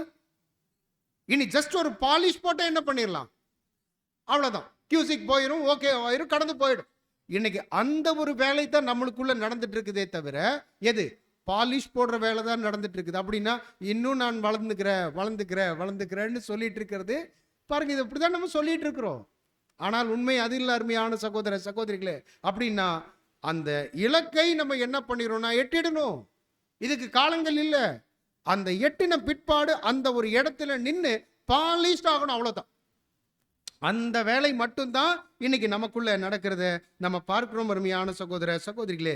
இது நம்முடைய நம்பிக்கை, இது தேவனுடைய பிள்ளைகளினுடைய ஒவ்வொருவருடைய நம்பிக்கையாக அங்க இருக்கணும். அப்போ நம்முடைய பாடத்தினுடைய ஆதார வசனத்துக்கு நம்ம என்ன பண்ணணும்னா மீண்டும் கவனம் கொடுக்கலாம். அந்த திருவிவிலியத்தில் நீங்க வாசிக்க முடியும், வாசிக்கலாம். 4:23 நீதிமொழிகள் 4ஆம் அதிகாரம் வசனம் 23. விழிப்பாயிருந்து உன் இருதயத்தை காவல் செய், ஏனெனில் அதினின்று பிறப்பவை உன் வாழ்க்கையின் போக்கை உறுதி செய்யும். பாருங்க, இதிலிருந்து பிறப்பவை உன்னுடைய வாழ்க்கையினுடைய போக்கை உறுதி செய்யும். அப்படின்னா இன்னைக்கு நம்முடைய வாழ்க்கையினுடைய முடிவில் நான் எப்படி இருக்கணும்னு நானும் நீங்களும் நினைப்போம். யார் கூட இருக்கணும்னு நினைப்போம் இல்லைங்களா? கர்த்தர் கூட இருக்கணும் அப்படின்னா அது நின்று பிறப்ப வைத்தா, இங்கிருந்து பிறப்ப வைத்தா உன் வாழ்க்கையினுடைய போக்கை என்ன பண்ணுன்னு கேட்டீங்கன்னா உறுதி செய்யும். அதனாலதான் இந்த வார்னிங் என்ன பண்றாருன்னு கேட்டீங்கன்னா ஞானி நம்மளுக்கு தரக்கூடிய வார்த்தைகளாக இருக்குது. சொல்றார், keep thy heart with all religions. ஏன், என்ன காரணம்? அவர் வந்துட்டு உபதேசங்கள் பத்தி பேசல, மைண்ட பத்தி பேசல, நாக்க பத்தி பேசல. ஏன் ஹார்ட் பத்தி பேசுறார்? காரணம் ஒன்னேதான், அதுல இருந்து தான் ஜீவ ஊற்று புறப்படும்.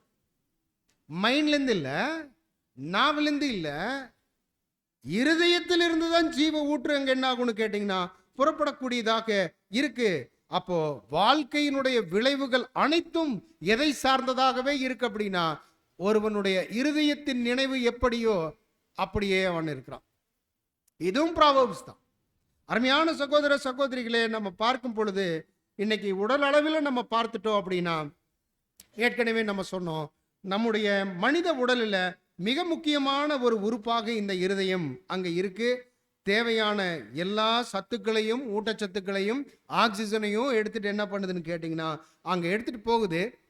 வேஸ்டையும் என்ன பண்ணுதுன்னு கேட்டிங்கன்னா தவிர்க்கக்கூடியதாக இருக்கு. அருமையான சகோதர சகோதரிகளே, அப்போ இந்த பல்வேறு உறுப்புகளினுடைய செயல்பாடுகளுக்கு இந்த இருதயம் எப்படி இருக்குன்னு கேட்டிங்கன்னா ரொம்ப முக்கியத்துவம் வாய்ந்தது. பல்வேறு அங்க சரீர உறுப்புகள் இருக்கு. அந்த உறுப்புகள் அங்க நல்லா இருக்கணும் அப்படின்னா அதுக்கும் இருதயம் சப்போர்ட் பண்ணதுன்னு நம்ம பார்க்கிறோம். ஒருவேளை இருதயம் பாதிக்கப்பட்டாலோ, இல்லை இருதயம் பலவீனம் அடைந்தாலோ, நோய் பாதிக்கப்பட்டாலோ உள்ள உடலில் உள்ள அனைத்து செயல்பாடுகளும் என்ன ஆகும்னு கேட்டிங்கன்னா பாதிக்கப்படும். காரணம் என்னன்னா இருதயத்திலிருந்து ரத்த ஓட்டம் சரியா இல்லை அப்படின்னா ஒவ்வொரு ஆர்கனாக என்ன ஆகும்னு கேட்டிங்கன்னா பாதிப்புக்குள்ள போயிட்டு இருக்கும். அருமையான சகோதர சகோதரிகளே, குறிப்பாக இருதய ரத்த ஓட்டம் தெளிவா இல்லைன்னா, மூளைக்கு ரத்தம் போகலைன்னா நாம் சிந்திக்க கூட முடியாத அளவுக்கு என்ன ஆயிருவோம்னு கேட்டிங்கன்னா அங்கே போவதற்குண்டான வாய்ப்புகள் இருக்கு. அப்போ நம்முடைய வாழ்க்கையில, இந்த வாழக்கூடிய வாழ்க்கையில இருதயம் என்பது ஒரு முக்கியமான ஒரு பங்கை என்ன பண்ணுதுன்னு கேட்டிங்கன்னா நம்முடைய மனித உடல்ல இருப்பது போலயே வாழ்க்கையினுடைய போக்கை நிறைவு செய்யக்கூடிய விஷயத்திலையும் நம்முடைய இருதயம் ரொம்ப முக்கியத்துவம் வாய்ந்ததாக இருக்க. அருமையான சகோதர சகோதரிகளே, அப்படின்னா இருதயம்னா என்ன? இருதயம்னா என்ன நம்ம சொல்லிடுவோம். இருதயம் அப்படின்றது நமக்குள்ள இருக்கக்கூடிய ஒரு ஆர்கன் இல்லைங்களா? அதுல ஆர்டிக்கல் இருக்கு, வென்ட்ரிக்கல் இருக்குது, படமெல்லாம் போட்டு என்ன பண்ணிடுவோம், விவரிச்சு சொல்லிடுவோம் நம்மளால முடிஞ்ச அளவுக்கு. ஆனா ஆக்சுவலா இருதயம்னா என்ன அப்படின்ற ஒரு கேள்வி கேட்டால் நமக்கு என்ன பதில் வரும்? பிரியமானவர்களை, இந்த இருதயம் பற்றி நம்ம பார்க்கும் பொழுது பாருங்க, சகோதரர் கொடுக்கக்கூடிய விளக்கங்களை தான் நம்ம பார்க்கிறோம். வேத வாக்கியங்களில் நமது சிந்தனையின் வெறு அறிவை சார்ந்த பகுதியை விட உணர்வு பூர்வமான பகுதியை குறிக்கவே இருதயம் என்ற சொல் பயன்படுத்தப்படுகிறது. நெக்ஸ்ட் நம்ம கவனிக்கலாம். நமது ஆசைகளும் அன்பும் இருதயத்திலிருந்து புறப்படுவைகளாக கருதப்படுகின்றன. எனவே அவை இருதயத்தின் உண்மையான நிலையை வெளிப்படுத்தும் வெளிப்புற அடையாளங்களாக அமைகின்றன. எந்த ஒரு உணர்வையும் பாருங்க, இந்த வேர்டு ரொம்ப முக்கியம், எந்த ஒரு உணர்வையும் தூண்டாத வகையில் சத்தியத்தை அறிந்து கொள்வதும் கற்பதும் ஒருவரது வாழ்க்கையில் எந்த பயனுள்ள மாற்றத்தையும் ஏற்படுத்தாது. பாருங்க, அதனுடைய சீரியஸ்னஸ் நம்ம பார்க்கணும். ஒரு இருதயம் அங்க என்ன பண்ணுது அப்படின்னு கேட்டீங்கன்னா எந்த ஒரு உணர்வையும் தூண்டாத வகையில், ட்ரூத் நம்ம நிறைய கேட்கிறோம், படிக்கிறோம், பேசுறோம், ஆனா எனக்குள்ள எந்த ஒரு உணர்வையும் தூண்டாத வகையில சத்தியத்தை அறிந்து கொள்வதும் கற்றுக்கொள்வதும் ஒருவரது வாழ்க்கையில் எந்த பயனுள்ள மாற்றத்தையும் ஏற்படுத்தாது. ஆனால் அந்த படிப்பானது சத்தியத்தின் மீதான மதிப்பையும் அதற்கேற்ப நம் வாழ்வை அமைத்துக் கொள்ளும் விருப்பத்தையும் உள்ளடக்கியதாக இருந்தால், அப்படின்னா நான் என்ன கற்றிருக்கேன், என்ன பேசுறேன், என்ன மெடிடேட் பண்ணியிருக்கிறேன், அது என்னுடைய வாழ்க்கையில இருந்துச்சு அப்படின்னா நம்முடைய சிந்தனையின் உணர்வு பகுதியாகிய இருதயம் அங்கே செயல்படுகிறது என்று அர்த்தம். நம்முடைய இவ்வளவு நேரம் மாம்ச சரீரத்துல இருதயத்தினுடைய விஷயங்கள் நம்ம பார்த்தோம். ஆனா ஸ்பிரிச்சுவலா நம்முடைய இருதயம் என்று நம்ம பார்க்கும் பொழுது நம்ம என்ன விஷயங்கள் கேட்கிறோம், படிக்கிறோம், தியானிக்கிறோம், பிராக்டிக்கல் அப்ளிகேஷன் அங்க இருக்கும் போது அது கண்டிப்பா நம்முடைய இருதயம் என்ன ஆகுது அப்படின்னா அங்க செயல்படுகிறது என்று அர்த்தம். அப்பொழுதுதான் அதன் பலன் நமது வாழ்க்கையில் விகிதாச்சாரப்படி பிரதிபலிக்கும்.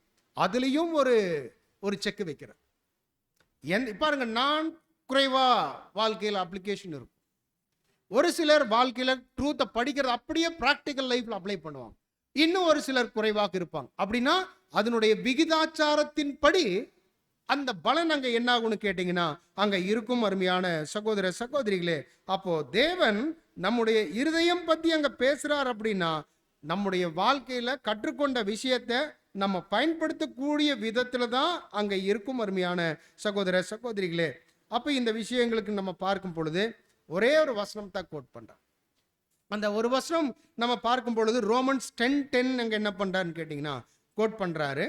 இப்போ இவ்வளவு நேரம் பேசின விஷயங்கள் அங்கிருந்து தான் நம்ம எடுக்கப்பட்டிருக்கு. ரோமர் 10:10. நீதியுண்டாக இருதயத்திலே விசுவாசிக்கப்படும், ரட்சிப்புண்டாக வாயினாலே அறிக்கை பண்ணப்படும். பிரியமானவர்களே, ரொம்ப முக்கியத்துவம் வாய்ந்த ஒரு வசனமாக இதை நம்ம பார்க்கலாம்.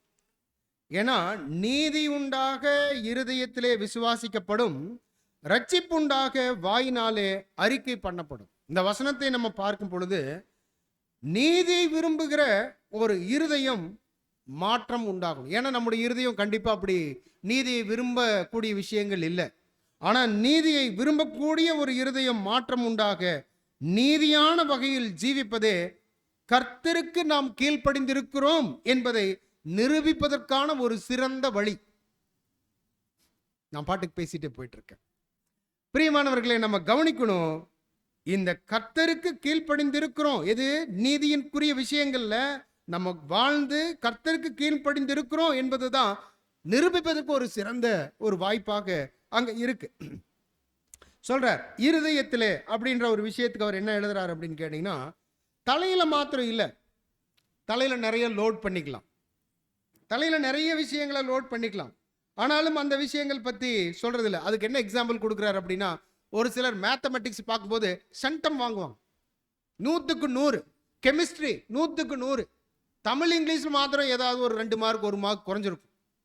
500 மார்க் 600 மார்க்னா 697 698 வாங்குவான்.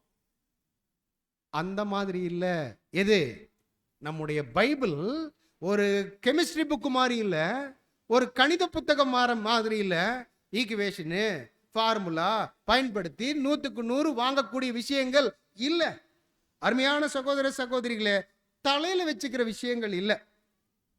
ஏன்னா இது என்ன சொல்றாருன்னா, இது நமக்குள் முழுமையாக பிரவேசிக்கும் அளவுக்கு, நாம் முழுமையாக நம்புகிற அளவுக்கு எந்த சந்தேகமும் இல்லாமல் இருப்பது தான் ட்ரூத். அவ்வளோ பெரிய ஒரு சத்தியத்தை என்ன பண்ணிட்டாருன்னா தேவன் நம்மளுக்கு கொடுத்திருக்கிறார். அதனாலதான் சொல்றார், சகோதர சகோதரிகளே, உங்களுடைய இருதயங்களை சரியாக வைத்துக் கொள்ளுங்கள். சரியான ஒரு இருதயம் அங்க இருக்கணும். அப்போ உங்களால் கர்த்தர் இயேசுவை அங்க நம்பவும் அறிக்கையிடவும் முடியும். நீங்க என்ன கர்த்தர் இயேசுவை பத்தி தெரிஞ்சிருக்கிறீங்க, என்ன அவரை பத்தி நீங்க விட்னஸ் பண்ண போறீங்க. ஸோ இது எல்லாமே தேவனுடைய பிள்ளைகள் என்ன பண்ணணும்னா அங்க அறிக்கையிட வேண்டியது அவசியமாக இருக்கு. அப்போ இந்த அறிக்கை எல்லாவற்றின் மேலும் ஒரு தாக்கத்தை ஏற்படுத்தக்கூடியதாக இருக்கு. கர்த்தர் இயேசு பாருங்க, அவருடைய விஷயத்துல என்ன கற்றுக்கொண்டாரோ அதை விட்னஸ் பண்ணார். இப்படி விட்னஸ் பண்ணிருந்தா அவருக்கு ஒரு தாக்கம் வந்துச்சு, ஒரு பாதிப்பு வந்தது. இன்னைக்கு நம்ம வாயினால அறிக்கையிடணும், எனக்கு என்ன டிவைன் பிளான் சொல்லி கொடுக்கப்பட்டிருக்கு, நான் எதற்காக இந்த பூமியில அர்ப்பணிப்பினுடைய வாழ்க்கை வாழ்வதற்கு முன் வந்திருக்கிறேன். யார் கேட்கிறவங்க கிட்ட சாந்தமா நீங்க என்ன பண்ணுங்கன்னு கேட்டீங்கன்னா உங்களுடைய விஷயத்தை பத்தி தெளிவாக சொல்ல வேண்டியது அவசியம். ஏன்னா இந்த ஒரு இருதயத்தினுடைய நம்பிக்கை என்பது உறுதியான வடிவத்தில் உள்ள ஒரு விசுவாசம் சொல்றார். இருதயத்தில் என்ன இருக்கு, இருதயத்தினுடைய நம்பிக்கை உறுதியான வடிவத்தில் உள்ள ஒரு விசுவாசமாக இருக்கு. அதாவது அருமையான சகோதர சகோதரிகளே, இந்த விஷயங்கள் நம்ம பார்க்கும் பொழுது ரட்சிப்பு உண்டாவதற்கு அருமையான வாய்ப்புகள் இருக்குது. சொல்றாரு, விசுவாசத்தை பிரயோகித்தாலும் தாங்கள் பெற்றுக்கொண்ட மகிழ்ச்சியை மற்றவர்களுக்கு சொல்லுவதிலிருந்து கட்டுப்படுத்தப்பட்டவர்கள் சிறுமந்தை வகுப்பாரில் பங்கடைய தகுதியானவர்கள் என்று கருத மாட்டார். ஒருபோதும் அந்த வகுப்பாராக அவர்களை என்ன பண்ண மாட்டாருன்னு கேட்டீங்கன்னா சேர்த்துக் கொள்வதற்கு வாய்ப்புகள் இல்லை. அதனாலதான் சொல்றார், விசுவாசத்தை தொடர்ந்து, என்ன விசுவாசம் இருக்கு, அந்த விசுவாசத்தை தொடர்ந்து அறிக்கை பண்ணுதல் அங்க என்ன ஆகணும்னு கேட்டீங்கன்னா இன்றியமையாததாக இருக்குது. அப்படின்னா எனக்குள்ள என்ன விசுவாசம், இந்த விசுவாசத்தில் நான் எவ்வளவு சந்தோஷங்களை பெற்றுக்கொண்டு இருக்கிறேன், இந்த சந்தோஷம் எனக்கு என்ன பண்ணுதுன்னா நான் சிறுமந்தை வகுப்பாரில் தகுதி அடைவதற்கு நான் பிரயாசங்கள் எடுத்துட்டு இருக்கேன். இதை பற்றி நம்முடைய மைண்டில் நம்ம செட் பண்ணணும். கேட்குறவங்கிட்ட இதை பற்றி நம்ம சொல்லணும்.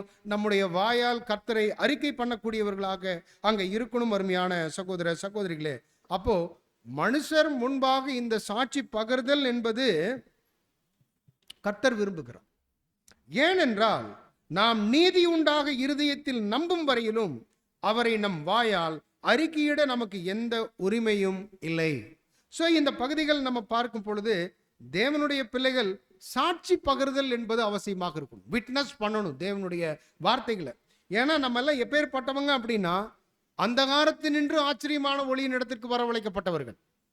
அப்போ அந்தகாரத்தில் நின்று ஆச்சரியமான வரவழைக்கப்பட்ட ஜனங்கள் என்ன பண்ணணும்னா புண்ணியங்களை அறிவிக்கணும். அதை பற்றி நம்ம சொல்ல வேண்டியது, அறிக்கை செய்யணும். நாம் பெற்றுக்கொள்ளும் ஆசீர்வாதங்கள் இருக்குது. நம்ம உலகத்திற்கு சாட்சிகள் அங்கே பகிர வேண்டிய ஒரு சூழல்ல நம்ம இருக்கிறோம். ஆனா அந்த சாட்சி பகரக்கூடிய விஷயத்துல நல்லதொரு தாக்கத்தை நமக்கு அது ஏற்படுத்தும். பாருங்க, ட்ரூத் இருக்குது. நம்ம சண்டே வர்றோம் போறோம், இதனால வெளியிருந்து ஏதாவது தாக்கம் ஏதாவது நமக்கு ஏற்படுத்துமா? எதுவும் ஏற்படுத்தாது. ஏன்னா அது நமக்குள்ளேயே ஏற்படுத்தாது, இல்லைங்களா? அதான் உண்மை. பிரியமானவர்களே, அப்போ இந்த ஒரு ட்ரூத் நமக்குள்ள ஒரு தாக்கத்தை ஏற்படுத்துச்சு அப்படின்னா, இந்த தாக்கத்தை நம்ம என்ன பண்ணுவோம்னா, ஜெரேமியானுடைய வார்த்தை போலதான், எலும்புகளில் அடைபட்டு எரிகிறது போல இருக்குது. என்ன பண்ணணும்? இப்ப நான் சொல்லியே ஆகணும். அந்த அளவுக்கு அறிக்கையிடக்கூடிய ஜனங்களாக நம்ம என்ன பண்ணணும்னா அங்க இருக்கணும். சொல்றாரு, இப்படி அறிக்கை பண்ணாதவர்கள், மனுஷர் முன்பாக தம்மை அறிக்கை பண்ணாதவன் எவனோ, ஃபீல் பண்ணிக்கோ, அவனை நான் என்ன பண்ண மாட்டேன், அறிவிக்க மாட்டேன். ஸோ இந்த அளவுக்கு இந்த ஒரு 10:10 ரோமன்ஸ் அங்க முக்கியத்துவம் வாய்ந்த ஒரு வசன பகுதியாக இருக்கு. அருமையான சகோதர சகோதரிகளே, அப்படி நம்ம பார்க்கும் பொழுது கண்டிப்பாகவே அந்த வசனம் மீண்டும் ஒரு முறை நீங்க வாசிக்கலாம். நீதி உண்டாக இருதயத்திலே விசுவாசிக்கப்படும், ரட்சிப்பு உண்டாக வாயினாலே அறிக்கை பண்ணப்படும். ஸோ அதனால தான் சொல்றாரு, ஒருத்தருடைய இருதயத்தினுடைய நினைவு எப்படியோ அப்படியே அவன் என்ன பண்றான்னு கேட்டிங்கன்னா இருந்துட்டு இருக்கிறான். பொதுவாகவே இன்னைக்கு நம்ம எதை அதிகமாக நம்ம விரும்பக்கூடியவர்களாக இருக்கிறோம் அப்படின்னம்னா, நாலேஜ் கெயின் பண்ணணும்னு நினைக்கிறோம். நல்லது தான், தேவனுடைய பிள்ளைகள் நாலேஜில் அங்கே கெயின் பண்ணணும், நன்மை தான். ஆனால் வெறுமனே இந்த ஒரு நாலேஜ் மாத்திரம் இருக்குது அப்படின்னா என்ன பண்ணும் தெரியுங்களா? என்ன பண்ணும்? வசனமே சொல்லிடலாம், அறிவு இருமாப்பை உண்டாக்கும். தெளிவு. ஒரு வேளை எனக்கு நாலேஜ் தான் கெயின் பண்ணணும் அப்படின்னா அது எனக்கு இருமாப்பை தான் கொண்டு வரும். ஆனா அதை தொடர்ந்து இன்னொரு வார்த்தை இருக்கு, அது என்னது இல்லைங்களா? அறிவு இருமாப்பை உண்டாக்கும். பாருங்க, அதை நம்ம தெளிவா தெரிஞ்சிட்டோம். அடுத்து ரொம்ப முக்கியமானது ஒன்று இருக்கு, அன்போ பக்தி விருத்தியை என்ன பண்ணணும்னு கேட்டீங்கன்னா உண்டாக்கக்கூடியதாக இருக்கும். அருமையான சகோதர சகோதரிகளே, அப்போ இங்க அன்பை பத்தி சொல்லும் பொழுது இது ஞானத்துக்கு ஒப்பாக அப்போஸ்தலன் பவுல் என்ன பண்றாருன்னு கேட்டீங்கன்னா 1 கொரிந்தியர் 8:1 அங்க பேசுறத நம்ம பார்க்கிறோம். ஏன்னா ஞானம் ஒருவர் தன்னுடைய அறிவை சரியாக பயன்படுத்தும்படி என்ன பண்ணுதுன்னு கேட்டீங்கன்னா செய்கிறது. ஞானம் இருக்கு, புத்தி இருக்கு. இப்ப அது என்ன பண்ணுதுன்னா ஞானம் அதை அழகாக பயன்படுத்துவதற்கு ஏதுவாக என்ன பண்ணுதுன்னு கேட்டீங்கன்னா அங்க இருக்கு. அந்த ரோமன்ஸ் 8:1 நம்ம பார்க்கும் பொழுது எதை பத்தி பேசுறாரு அப்படின்னா, விக்கிரகங்களுக்கு படைக்கப்பட்டவைகளை குறித்த விஷயத்தில் நம் எல்லாருக்கும் அறிவு உண்டென்று நமக்கு தெரியுமே.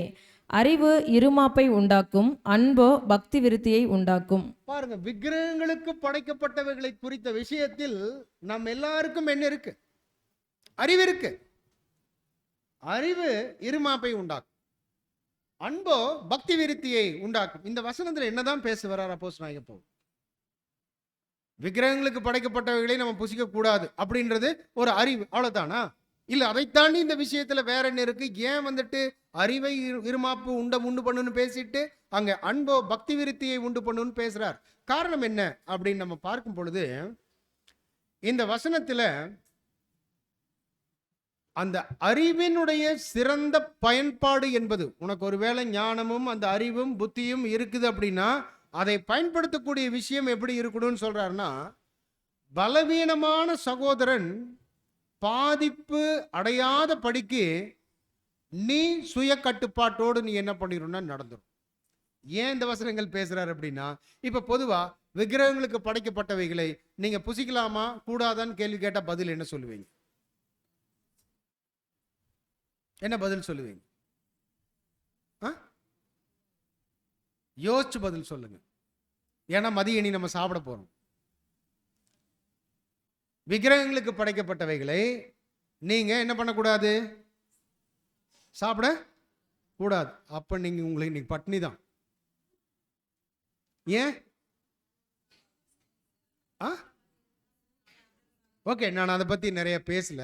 பிரியமானவர்களே, நம்ம பார்க்கிறோம் சில விஷயங்கள் அப்போஸ்தலன் பவுல் எழுதுவார். மனுஷனுக்குள்ள உள்ள போறது என்ன பண்ணாது? தீட்டுப்படுத்தாது. அப்படின்னா நீ முன்னாடி என்ன வச்சிருக்குதா, நீ ப்ரேயர் பண்ணிட்டு நீ என்ன பண்ணு? சாப்பிட்ரு. இதுவும் வசனம் இருக்குது.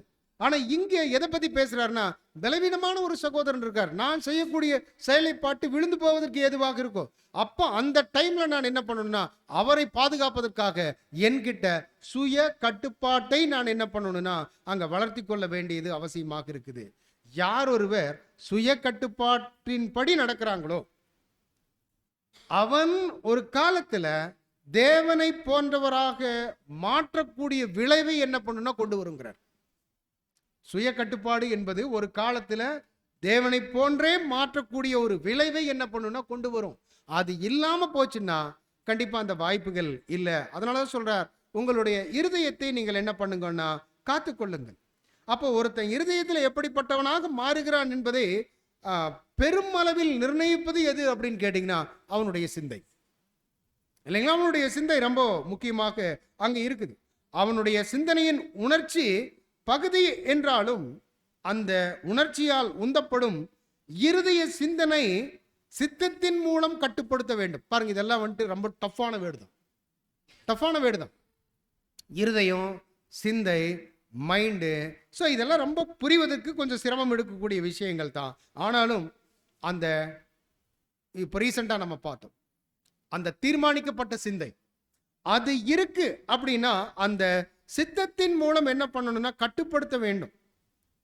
ஏன்னா அது தேவனுடைய வார்த்தையிலிருந்து தான் அந்த சித்தம் என்ன ஆகுதுன்னா நமக்கு வெளிப்படுத்தக்கூடியதாக அங்க இருக்கு. அதனுடைய கொள்கைகளை நாம் என்ன பண்ணணும்னா புரிந்து கொள்ள வேண்டியது அவசியமாக இருக்கு. அருமையான சகோதர சகோதரிகளே, அப்போ இது போல ஒரு முயற்சிகள் தேவனுடைய பிள்ளைகள் எடுக்கின்ற பொழுது சொல்றார், அதாவது தெய்வீக அன்பு என்பது எப்படி இருக்கணும் அப்படின்னா அது உணர்ச்சி வசப்பட்டு வருவது அல்ல, மாறாக உணர்ச்சியால் தூண்டப்பட்ட ஒரு மனநிலை, சிந்தனை மட்டுமல்ல, ஆனால் அது கொள்கையின் அடிப்படையில் நம்முடைய சிந்தனையில், நம்முடைய செயல்பாடுல, நம்முடைய வார்த்தைகள்ல எல்லா விஷயங்களையும் அந்த அன்பு அப்படின்ற பகுதி என்ன ஆகணும்னு கேட்டீங்கன்னா நிறைந்து இருக்க வேண்டும் என்பதை நம்ம பார்க்கிறோம். அருமையான சகோதர சகோதரிகளே, அப்போ இருதயத்தை காத்தல் என்பது பெருமளவில் ஆசைகளையும் அன்பையும் மேலான காரியங்கள் மேல என்ன பண்ணணும்னா நிலைநிறுத்துவது பற்றித்தான் இந்த வார்த்தைகள் நமக்கு முன்னிறுத்துகிறதை நம்ம பார்க்கிறோம். அப்படி மேலான விஷயங்கள் மேல முன்னிறுத்துறதை பத்தி சில வார்த்தைகள் நம்ம கவனிக்கலாம். என்னன்னா, கொலோசையர் 3வது அதிகாரம் 1, 2, 3 வசனங்கள் நீங்க எடுத்துக்கலாம்.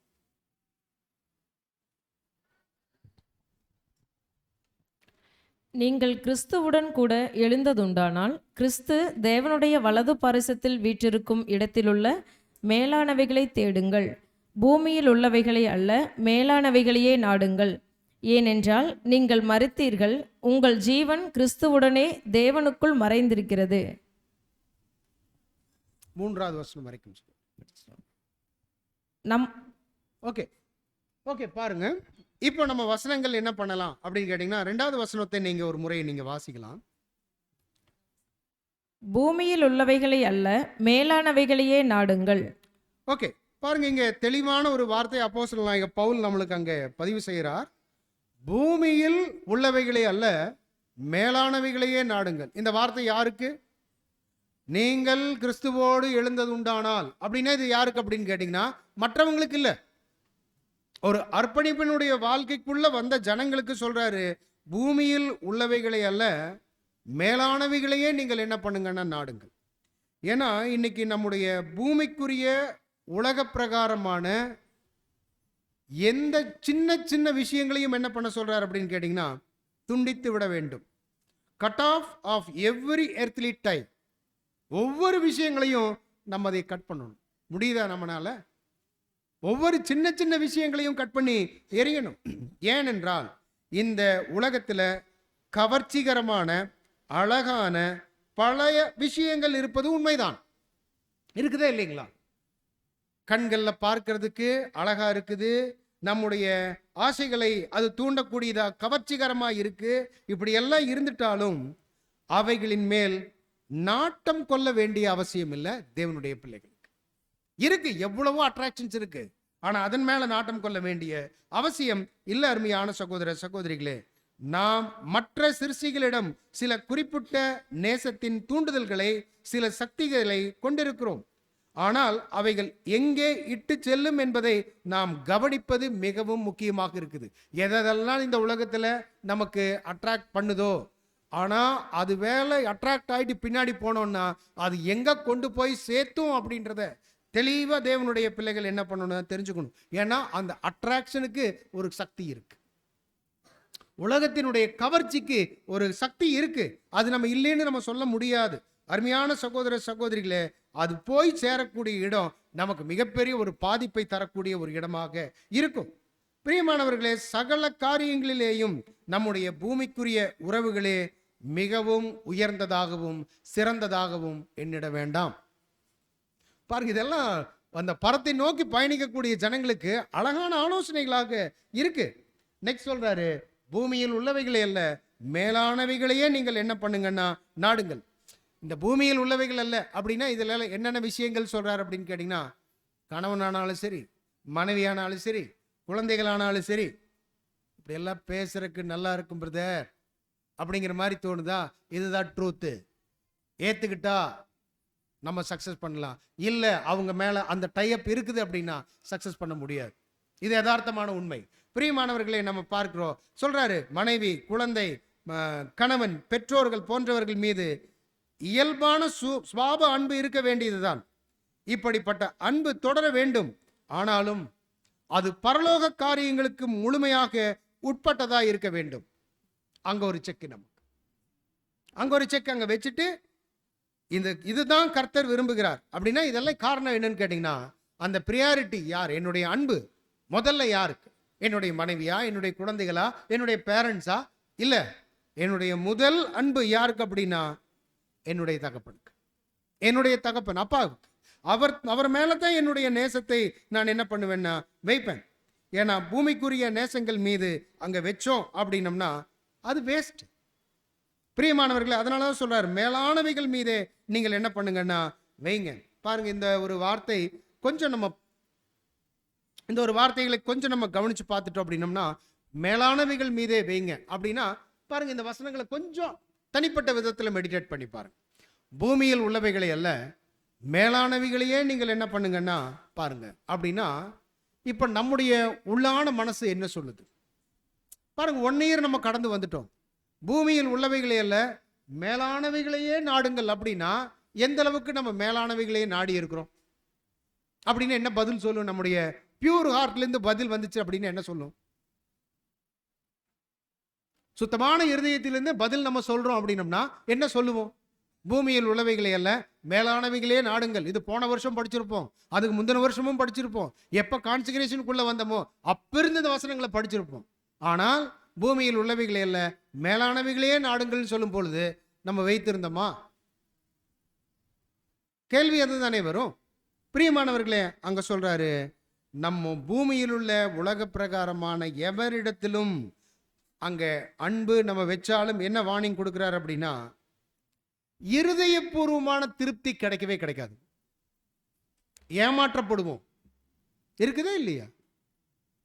இருக்குதே இல்லைங்களா? நான் ஃபுல் லவ் காமிக்கிறேன், ஆனா என்னுடைய பார்ட்னர் இல்லை என்னுடைய குழந்தை, என்னுடைய தகப்பன் அந்த மாதிரி என்ன பண்றது இல்லை அப்படின்னா எனக்கு அதுல தோல்வி தான் அங்க இருக்கும், திருப்தி அடைய முடியாது. அப்படின்னா காரணம், நான் என்னுடைய வாழ்க்கையில தேவனை மையமாக வைக்கவில்லை. அதுதான் காரணம். அங்க தேவனுடைய விஷயங்கள் இருக்கிறது தான் நம்மளுக்கு அந்த முழு திருப்தியை அங்க தரக்கூடியதாக இருக்கும். அருமையான சகோதர சகோதரிகளே, அப்போ இப்படி எல்லாம் நம்ம வச்சுட்டு நம்ம என்ன பண்ணணும் அப்படின்னா, ஓகே பிரதர், நான் இப்படியெல்லாம் வச்சுட்டு நான் இன்னைக்கு இந்த பாடம் கேட்டுட்டேன், நான் இந்த பாடத்தை பேசிட்டேன், நான் இன்னையிலேருந்து இந்த மாதிரி சில தீர்மானங்களை எடுத்துட்டு ஒருவேளை தேவன் அனுமதிச்சா கடைசி அடுத்த வருஷங்கள் ஏதாவது வாய்ப்புகள் இருந்துச்சுன்னா நான் என்ன பண்ண போறேன்றது நெக்ஸ்ட் இயர் நான் சொல்றேன் அப்படின்னு சில ரெசல்யூஷன் எடுத்துட்டாலும் என்ன நடக்கும் நம்முடைய வாழ்க்கையில அப்படின்னா, இன்னைக்கு மாதிரியே நாளைக்கு இருந்துருவோமா? இல்லை. ஒரு வேளை நீங்க இபிசி எதை போட முடியும் பாருங்க, ஜஸ்ட் நான் முடிச்சிடுறேன். கொலோசியர் 3:2.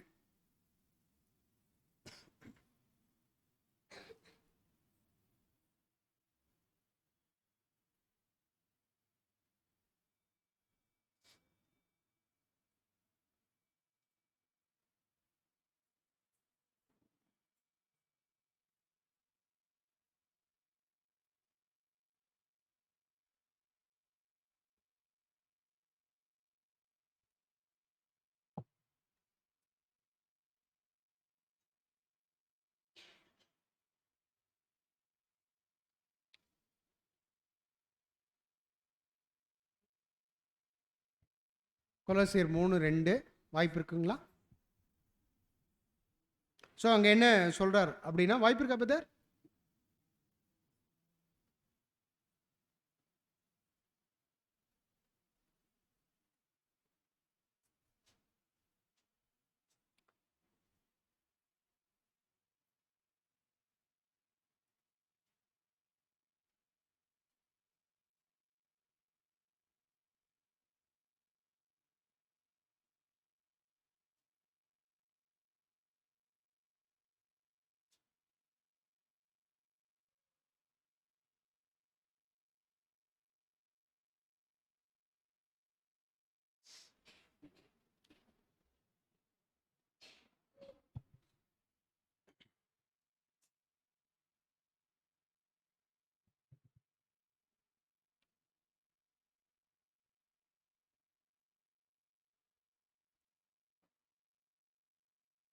ஓகே, நான் வாசிச்சுட்டுங்களா?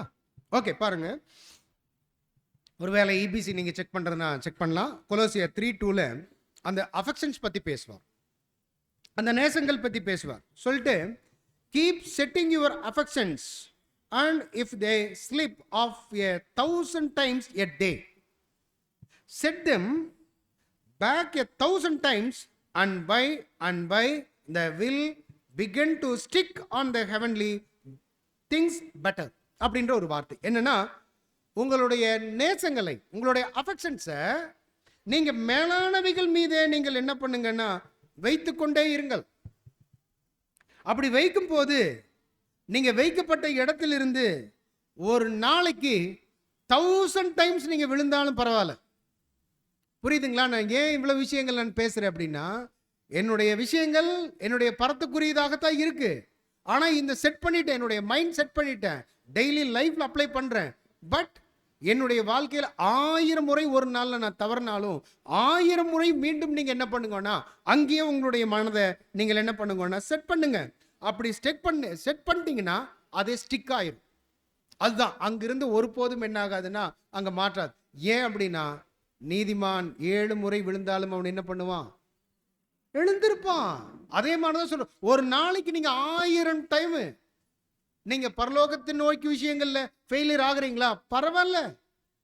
பாருங்க எந்த அளவுக்கு ஜெனராசிட்டியோட நம்முடைய தேவன் நம்மளை பார்க்கிறார் பாருங்க. பரவாயில்ல, நீ அந்த 1000 முறை மீண்டும் நீ பரத்தினுடைய விஷயங்களுக்கே உன்னுடைய கவனத்தை நீ என்ன பண்ணுனா கொடு. அப்படி கொடுக்கின்ற பொழுது அங்க ஸ்டிக் ஆயிடுவீங்க. அதுல இருந்து நீங்க ஒருபோதும் என்ன பண்ண மாட்டீங்கன்னா விட மாட்டீங்க. அருமையான சகோதர சகோதரிகளே, இன்னும் நல்லா என்ன பண்ணிக்கோன்னு கேட்டீங்கன்னா பரலோகத்தினுடைய விஷயங்கள்ல நம்ம ஒட்டிக்கொள்வதற்கு வாய்ப்புகள் அங்க இருக்கு. இதனால நம்ம என்ன ஆகாதுன்னு கேட்டீங்கன்னா நம்முடைய நோக்கங்களை வேறு வழிகளில் திருப்ப மாட்டோம். ஏன்னா அந்த செட் பண்றது எங்க அப்படின்னா பரலோகத்தை நோக்கிய. விழுகிறமா மறுபடியும் செட் பண்ணு, விழுகிறமா மறுபடியும் செட் பண்ணு. ஒருபோதும் என்ன ஆகாதுன்னு கேட்டீங்கன்னா மற்ற விஷயங்களுக்கு போக மாட்டோம். ஆனா ஒரு டைம் நீங்க செட் பண்ணி விழுந்துட்டீங்க அப்படின்னா சோர்வுக்குள்ள போனீங்கன்னா இமிடியேட்டா பக்கத்தில் ஒருத்தர் நிற்பார். நான் தான் சொன்னேன்ல உன்னால முடியாது நிற்பார். அப்ப அதனாலதான் சொல்றாரு, அதாவது நம்முடைய நோக்கத்தை வேறு திசைகளில் திசை திருப்புவதற்கு சாத்தான் எந்த முயற்சியும் விட்டு வைக்கிறது இல்லை. எல்லா முயற்சியும் அவர் என்ன பண்றாருன்னா எடுக்கக்கூடியவராகவே இருக்கிறார். அப்போ அதனாலதான் நம்ம பார்த்தோம், ஏவாளுடைய விஷயத்துல அந்த விளக்கப்பட்ட கனியிலிருந்து அவர் என்ன பண்ணணும்னா விலகி போக வைக்கணும், முடிச்சார். இன்னைக்கு நம்முடைய விஷயத்திலையும் அதே தான். நீங்க செட் பண்றீங்களா, உங்களை அங்கிருந்து நான் விழ வைக்கிறேன். எல்லா முயற்சிகளையும் எடுப்பார். ஆனா தேவனுடைய பிள்ளைகள் 1000 முறை விழுந்தாலும் பரவாயில்ல, 1000 முறையும் நீங்கள் என்ன பண்ணுங்கன்னா அது மேலேயே செட் பண்ணக்கூடியவர்களாக இருங்க. என்ன சொல்றாரு, பரிசுத்தம் இல்லாத ஆசைகளே நமது எல்லா வீழ்ச்சிகளுக்கும் காரணமாக இருக்கிறது. எந்த பரிசுத்தம் இல்லாத பேச்சு, சிந்தை, செயல்பாடு எல்லாம் தான் நம்முடைய வீழ்ச்சி காரணமாக இருக்குது. சொல்றாரு, அவன் தன் தன் சுய இச்சையினால இழுக்கப்பட்டு சிக்குண்டு என்ன பண்றாருன்னு கேட்டீங்கன்னா சோதிக்கப்படுகிறான். வசனம் தான். அதனாலதான் சொல்றார், நீங்கள் ஆத்மாவுக்கு விரோதமாக போர் செய்கிற மாம்ச இச்சைகளை நீங்கள் என்ன பண்ணுங்கன்னா விட்டு விலகுங்கள். ஏன்னா பரிசுத்தவான்களை பொறுத்த வரைக்கும் என்ன சொல்றாருன்னா, அளவுக்கு மீறின ஆசை என்பது வெளிப்படையாக தீமையாக தோன்றும். அளவுக்கு மீறின ஆசை அது எப்படி இருக்கும்னா அது வெளிப்படையாக தீமையாக தோன்றும். அந்த தோன்றக்கூடிய காரியங்களுக்கு மட்டும் வரையறையோட நம்ம என்ன பண்ணிடக்கூடாதுன்னா நிறுத்திடக்கூடாது. அப்படின்னா இதுக்குள்ள வேற என்ன விஷயங்கள் இருக்குது அப்படின்னா, தேவனுடைய சித்தத்திற்கு முழுமையாக உட்படுத்துவதில் நமது பலியிடும் வாழ்க்கை, அந்த வாழ்க்கையிலிருந்து விலகக்கூடிய எதுவும் அதில் என்ன ஆகும்னு கேட்டீங்கன்னா நடக்கும். சாக்ரிஃபைஸ் லைஃப்லேருந்து விலகக்கூடிய ஒவ்வொரு சின்ன சின்ன விஷயங்களும் என்ன ஆகும்னு கேட்டிங்கன்னா அது தீமையாகவே நம்ம என்ன பண்ணணும்னா கன்சிடர் பண்ணணும். அருமையான சகோதர சகோதரிகளே, பாருங்க, அப்போஸ்தலனாகிய பவுல் சில வார்த்தைகளை பேசுவார். நான் 2 வசனங்கள் வாச்சு நிறைவு செய்திடுறேன். வசனம் நம்ம பார்க்கும் பொழுது 1 கொரிந்தியர் 6வது அதிகாரம் 12வது வசனம் நீங்க எடுத்துக்கலாம். 1 கொரிந்தியர் 6ஆம் அதிகாரம் வசனம் 12, எல்லாவற்றையும் அனுபவிக்க எனக்கு அதிகாரம் உண்டு. பாருங்க, எல்லாவற்றையும் அனுபவிக்க எனக்கு என்ன இருக்கு? அதிகாரம் உண்டு. அப்படின்னா எல்லாவற்றையும் செய்வதற்கு அதிகாரம் இருக்குது அவருக்கு. இருக்கா பாருங்க, இது அட்வான்டேஜ் எடுத்தாங்க கொரிந்தியன்ஸ் வந்துட்டு. இந்த வார்த்தைகளை தவறு செய்வதற்கும் என்ன பண்றாங்கன்னு கேட்டீங்களா, தவறுனால நன்மையை அனுபவிப்பதற்கும் என்ன பண்ணாங்கன்னா இந்த வார்த்தைகளை பயன்படுத்தினாங்க. இப்பதான் அப்போஸ்தலன் பவுல் பேசுறாரு, எல்லாவற்றையும் அனுபவிக்க எனக்கு அதிகாரம் உண்டு, ஆகிலும் எல்லாம் தகுதியா இராது. அங்க ஒரு பாயிண்ட் இருக்கு. நெக்ஸ்ட், எல்லாவற்றையும் அனுபவிக்க எனக்கு அதிகாரம் உண்டு, ஆகிலும் நான் ஒன்றுக்கும் நான் என்ன பண்ண மாட்டேன், அடிமையாக மாட்டேன். ஸோ இதெல்லாம் அப்போஸ்தலன் பவுலுடைய அருமையான வார்த்தைகளாக நம்ம பார்க்கிறோம். ஸோ சொல்றாரு, எல்லாவற்றையும் அனுபவிக்க எனக்கு அதிகாரம் இருந்தாலும் அங்க அவர் அதன்படி செய்யலை. ஏன்னா எல்லாவற்றையும் அங்க அனுபவிக்கிறதுக்கு அங்க ரைட்ஸ் இருக்குது அப்படின்னு சொன்னா சொல்றாரு, எந்த மனுஷரை போலவே நான் சமூக சட்டத்தின் பாதுகாப்பிற்கு எல்லா உரிமைகளையும் என்ன பண்றேன்னா உடையவனாகத்தான் இருக்கிறேன். நல்லவை வர வேண்டுமானால் தீமை செய்யலாம் என்று அறிவித்து இந்த விஷயத்தை பயன்படுத்தினாங்க. ஆதி காலத்தில் நல்லது வர்றதுக்கு தீமை செய்யலாம் அப்படின்ற ஒரு தாட்டுக்குள்ள அங்க போனதையும் நம்ம பார்க்கிறோம் அருமையான சகோதர சகோதரிகளே. ஆனா அப்படி இல்லை. அவரே சொல்லுவார் பின்னாடி வார்த்தைகள்ல, அதாவது 10:23 சொல்லுவாரு, எல்லா விஷயங்களும் பக்தி விருத்தியை உண்டு பண்ணாது. அப்ப ஃபைனலா என்ன சொல்றாருன்னு கேட்டீங்கன்னா, எல்லா விஷயங்களும் நான் செய்யலாம், ஆனா உரிமை இல்லை, எதுக்கும் அடிமைப்பட மாட்டேன். பக்தி விருத்தியை உண்டு பண்ணக்கூடிய விஷயங்கள் எது இருக்குதோ அதுல நம்ம நிலைநிற்க வேண்டியது அவசியம். சொல்றாரு, இன்னைக்கு ஒருத்தர் உலகத்தினுடைய பார்வையில ஒரு வெற்றியாளராக வலம் வர்றார். அது எந்த துறையாக இருந்தாலும் சரி. பிரதர் கொடுக்கக்கூடியது என்னன்னா, இயல், இசை, நாடகம், பிலாசபி, எந்த விஷயத்திலையும், வியாபாரம் ஆகட்டும், விளையாட்டாகட்டும், எந்த விஷயத்திலையும் ஒருத்தர் நல்ல ஒரு வெற்றியாளராக முன்னாடி வர்றார் அப்படின்னா ஆசைகளையும் அவருடைய கவனத்தையும் அவர் முழுவதும் என்ன பண்ணியிருப்பாருன்னு கேட்டீங்கன்னா அதன் மேலேயே செலுத்தியிருப்பார். அதுதான் அவருக்கு ஒரு ஆசை, அதுதான் அவருடைய கவனம். அப்படிங்கும் போது எல்லா துறையிலையும் இன்னைக்கு வெற்றியாளர்கள் இருக்கிறாங்க, சக்சஸ் பண்றாங்க. இன்னைக்கு நமக்கும் நம்முடைய ஆசைகள், நம்முடைய நோக்கங்கள் எல்லாமே எதை நோக்கினதாக இருக்கணும்னா பரத்துக்குரியதாக இருக்குது. அது மேலேயே நம்ம என்ன பண்ணணும்னா ஃபிக்ஸ் பண்ணிட்டோம்னா நம்முடைய முழு நேரமும் கவனமும் அதுலேயே நம்ம என்ன பண்ணணும்னா கொடுக்க வேண்டியவர்களாக இருக்கும். அதனால தான் சொல்றாரு, எல்லாவற்றையும் பார்த்துட்டு உன்னுடைய இருதயத்தை நீ என்ன பண்ணிக்கும், காத்துக்கொள். ஏன்னா இதிலிருந்து வழுவி போகிறது எளிமையாக இருக்கும் அருமையான சகோதர சகோதரிகளே. ஆனா இந்த வழுவி போகக்கூடிய விஷயத்துல தீவிர ஆசை என்ன ஆகும்னு கேட்டீங்கன்னா நம்ம முன்னாடி எதிராளி வைப்பார்.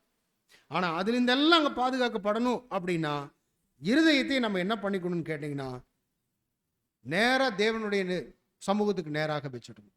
அப்படி ஒரு வேளை நம்ம வச்சிருந்தோம் அப்படின்னம்னா கண்டிப்பா நம்மளுக்கு ஒரு ஆசீர்வாதமான நிலைமைகள் இருக்கும்.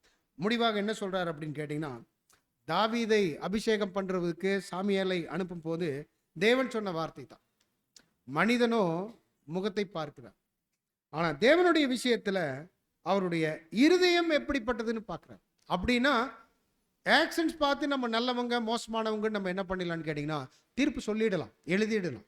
ஆனால் அவனுடைய இருதயத்தை தேவன் என்ன பண்ணுவார்னா ஆராய்ந்து பார்க்கக்கூடியவராக இருக்கிறார் அருமையான சகோதர சகோதரிகளே.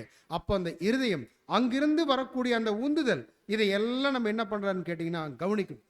ஏன்னா சில தருணங்களில் நிஜமாக நான் அப்படி பேசணும்னு பேசியிருக்க மாட்டேன், என்னுடைய உள்ளத்தில் வேற மாதிரி ஒரு தாட் இருந்திருக்கும். ஆனால் நான் பேசின விஷயத்தை தவறாக நம்ம என்ன பண்ணியிருப்போம்னு கேட்டிங்கன்னா புரிஞ்சிருப்போம். என்னுடைய ஆக்ஷன்ஸ் கூட அதே மாதிரி தான், நிஜமாக நான் அந்த மாதிரி செய்யணும்னு செய்யல, ஆனால் அந்த மாதிரி ஒரு ஆக்ஷன் இருந்திருக்கும். என்னுடைய ஹார்ட் இன்டென்ஷன் தேவன் என்ன பண்ணுவார்னா பார்ப்பார். அதன்படி தான் நம்முடைய விஷயங்கள் என்ன ஆகும்னு கேட்டிங்கன்னா அங்கே தீர்மானிக்கக்கூடியதாக இருக்குது. ஏன்னா இந்த இருதயத்தினுடைய விஷயத்திலிருந்து தான் என்னுடைய வாழ்க்கையினுடைய முடிவு அங்கே இருக்குது. அப்படின்ற போது நாம் எந்த அளவுக்கு இருதயத்திற்கு கவனம் கொடுத்து நம்ம ஒவ்வொரு நாளும் பரத்துக்குரிய காரியங்கள் மேலே நம்முடைய கவனத்தை வைப்பது அவசியம் என்பதை தேவனுடைய பிள்ளைகள் இந்த புதிய ஆண்டிற்கான ஒரு எச்சரிக்கை என்கின்ற ஒரு பாடத்தில் நம்ம புரிந்து கொண்டிருக்கிறோம். தேவ கிருபை இந்த ஒரு வருஷத்திலேயும் இப்பேற்பட்டதான ஒரு வார்த்தைகளை உங்களோடு பகிர்ந்து கொள்வதற்கு தேவன் தந்ததற்காக என்னுடைய தனிப்பட்ட நன்றிகளை ஆண்டவர் மூலம் தாழ்மையோடு ஏறெடுத்துக் கொள்கிறேன். பொறுமையோடு கேட்டங்கொள்ள ஒருவரையும் தேவன் தாமே ஆசீர்வதித்து வழி நடத்துவாராக. ஆமென்.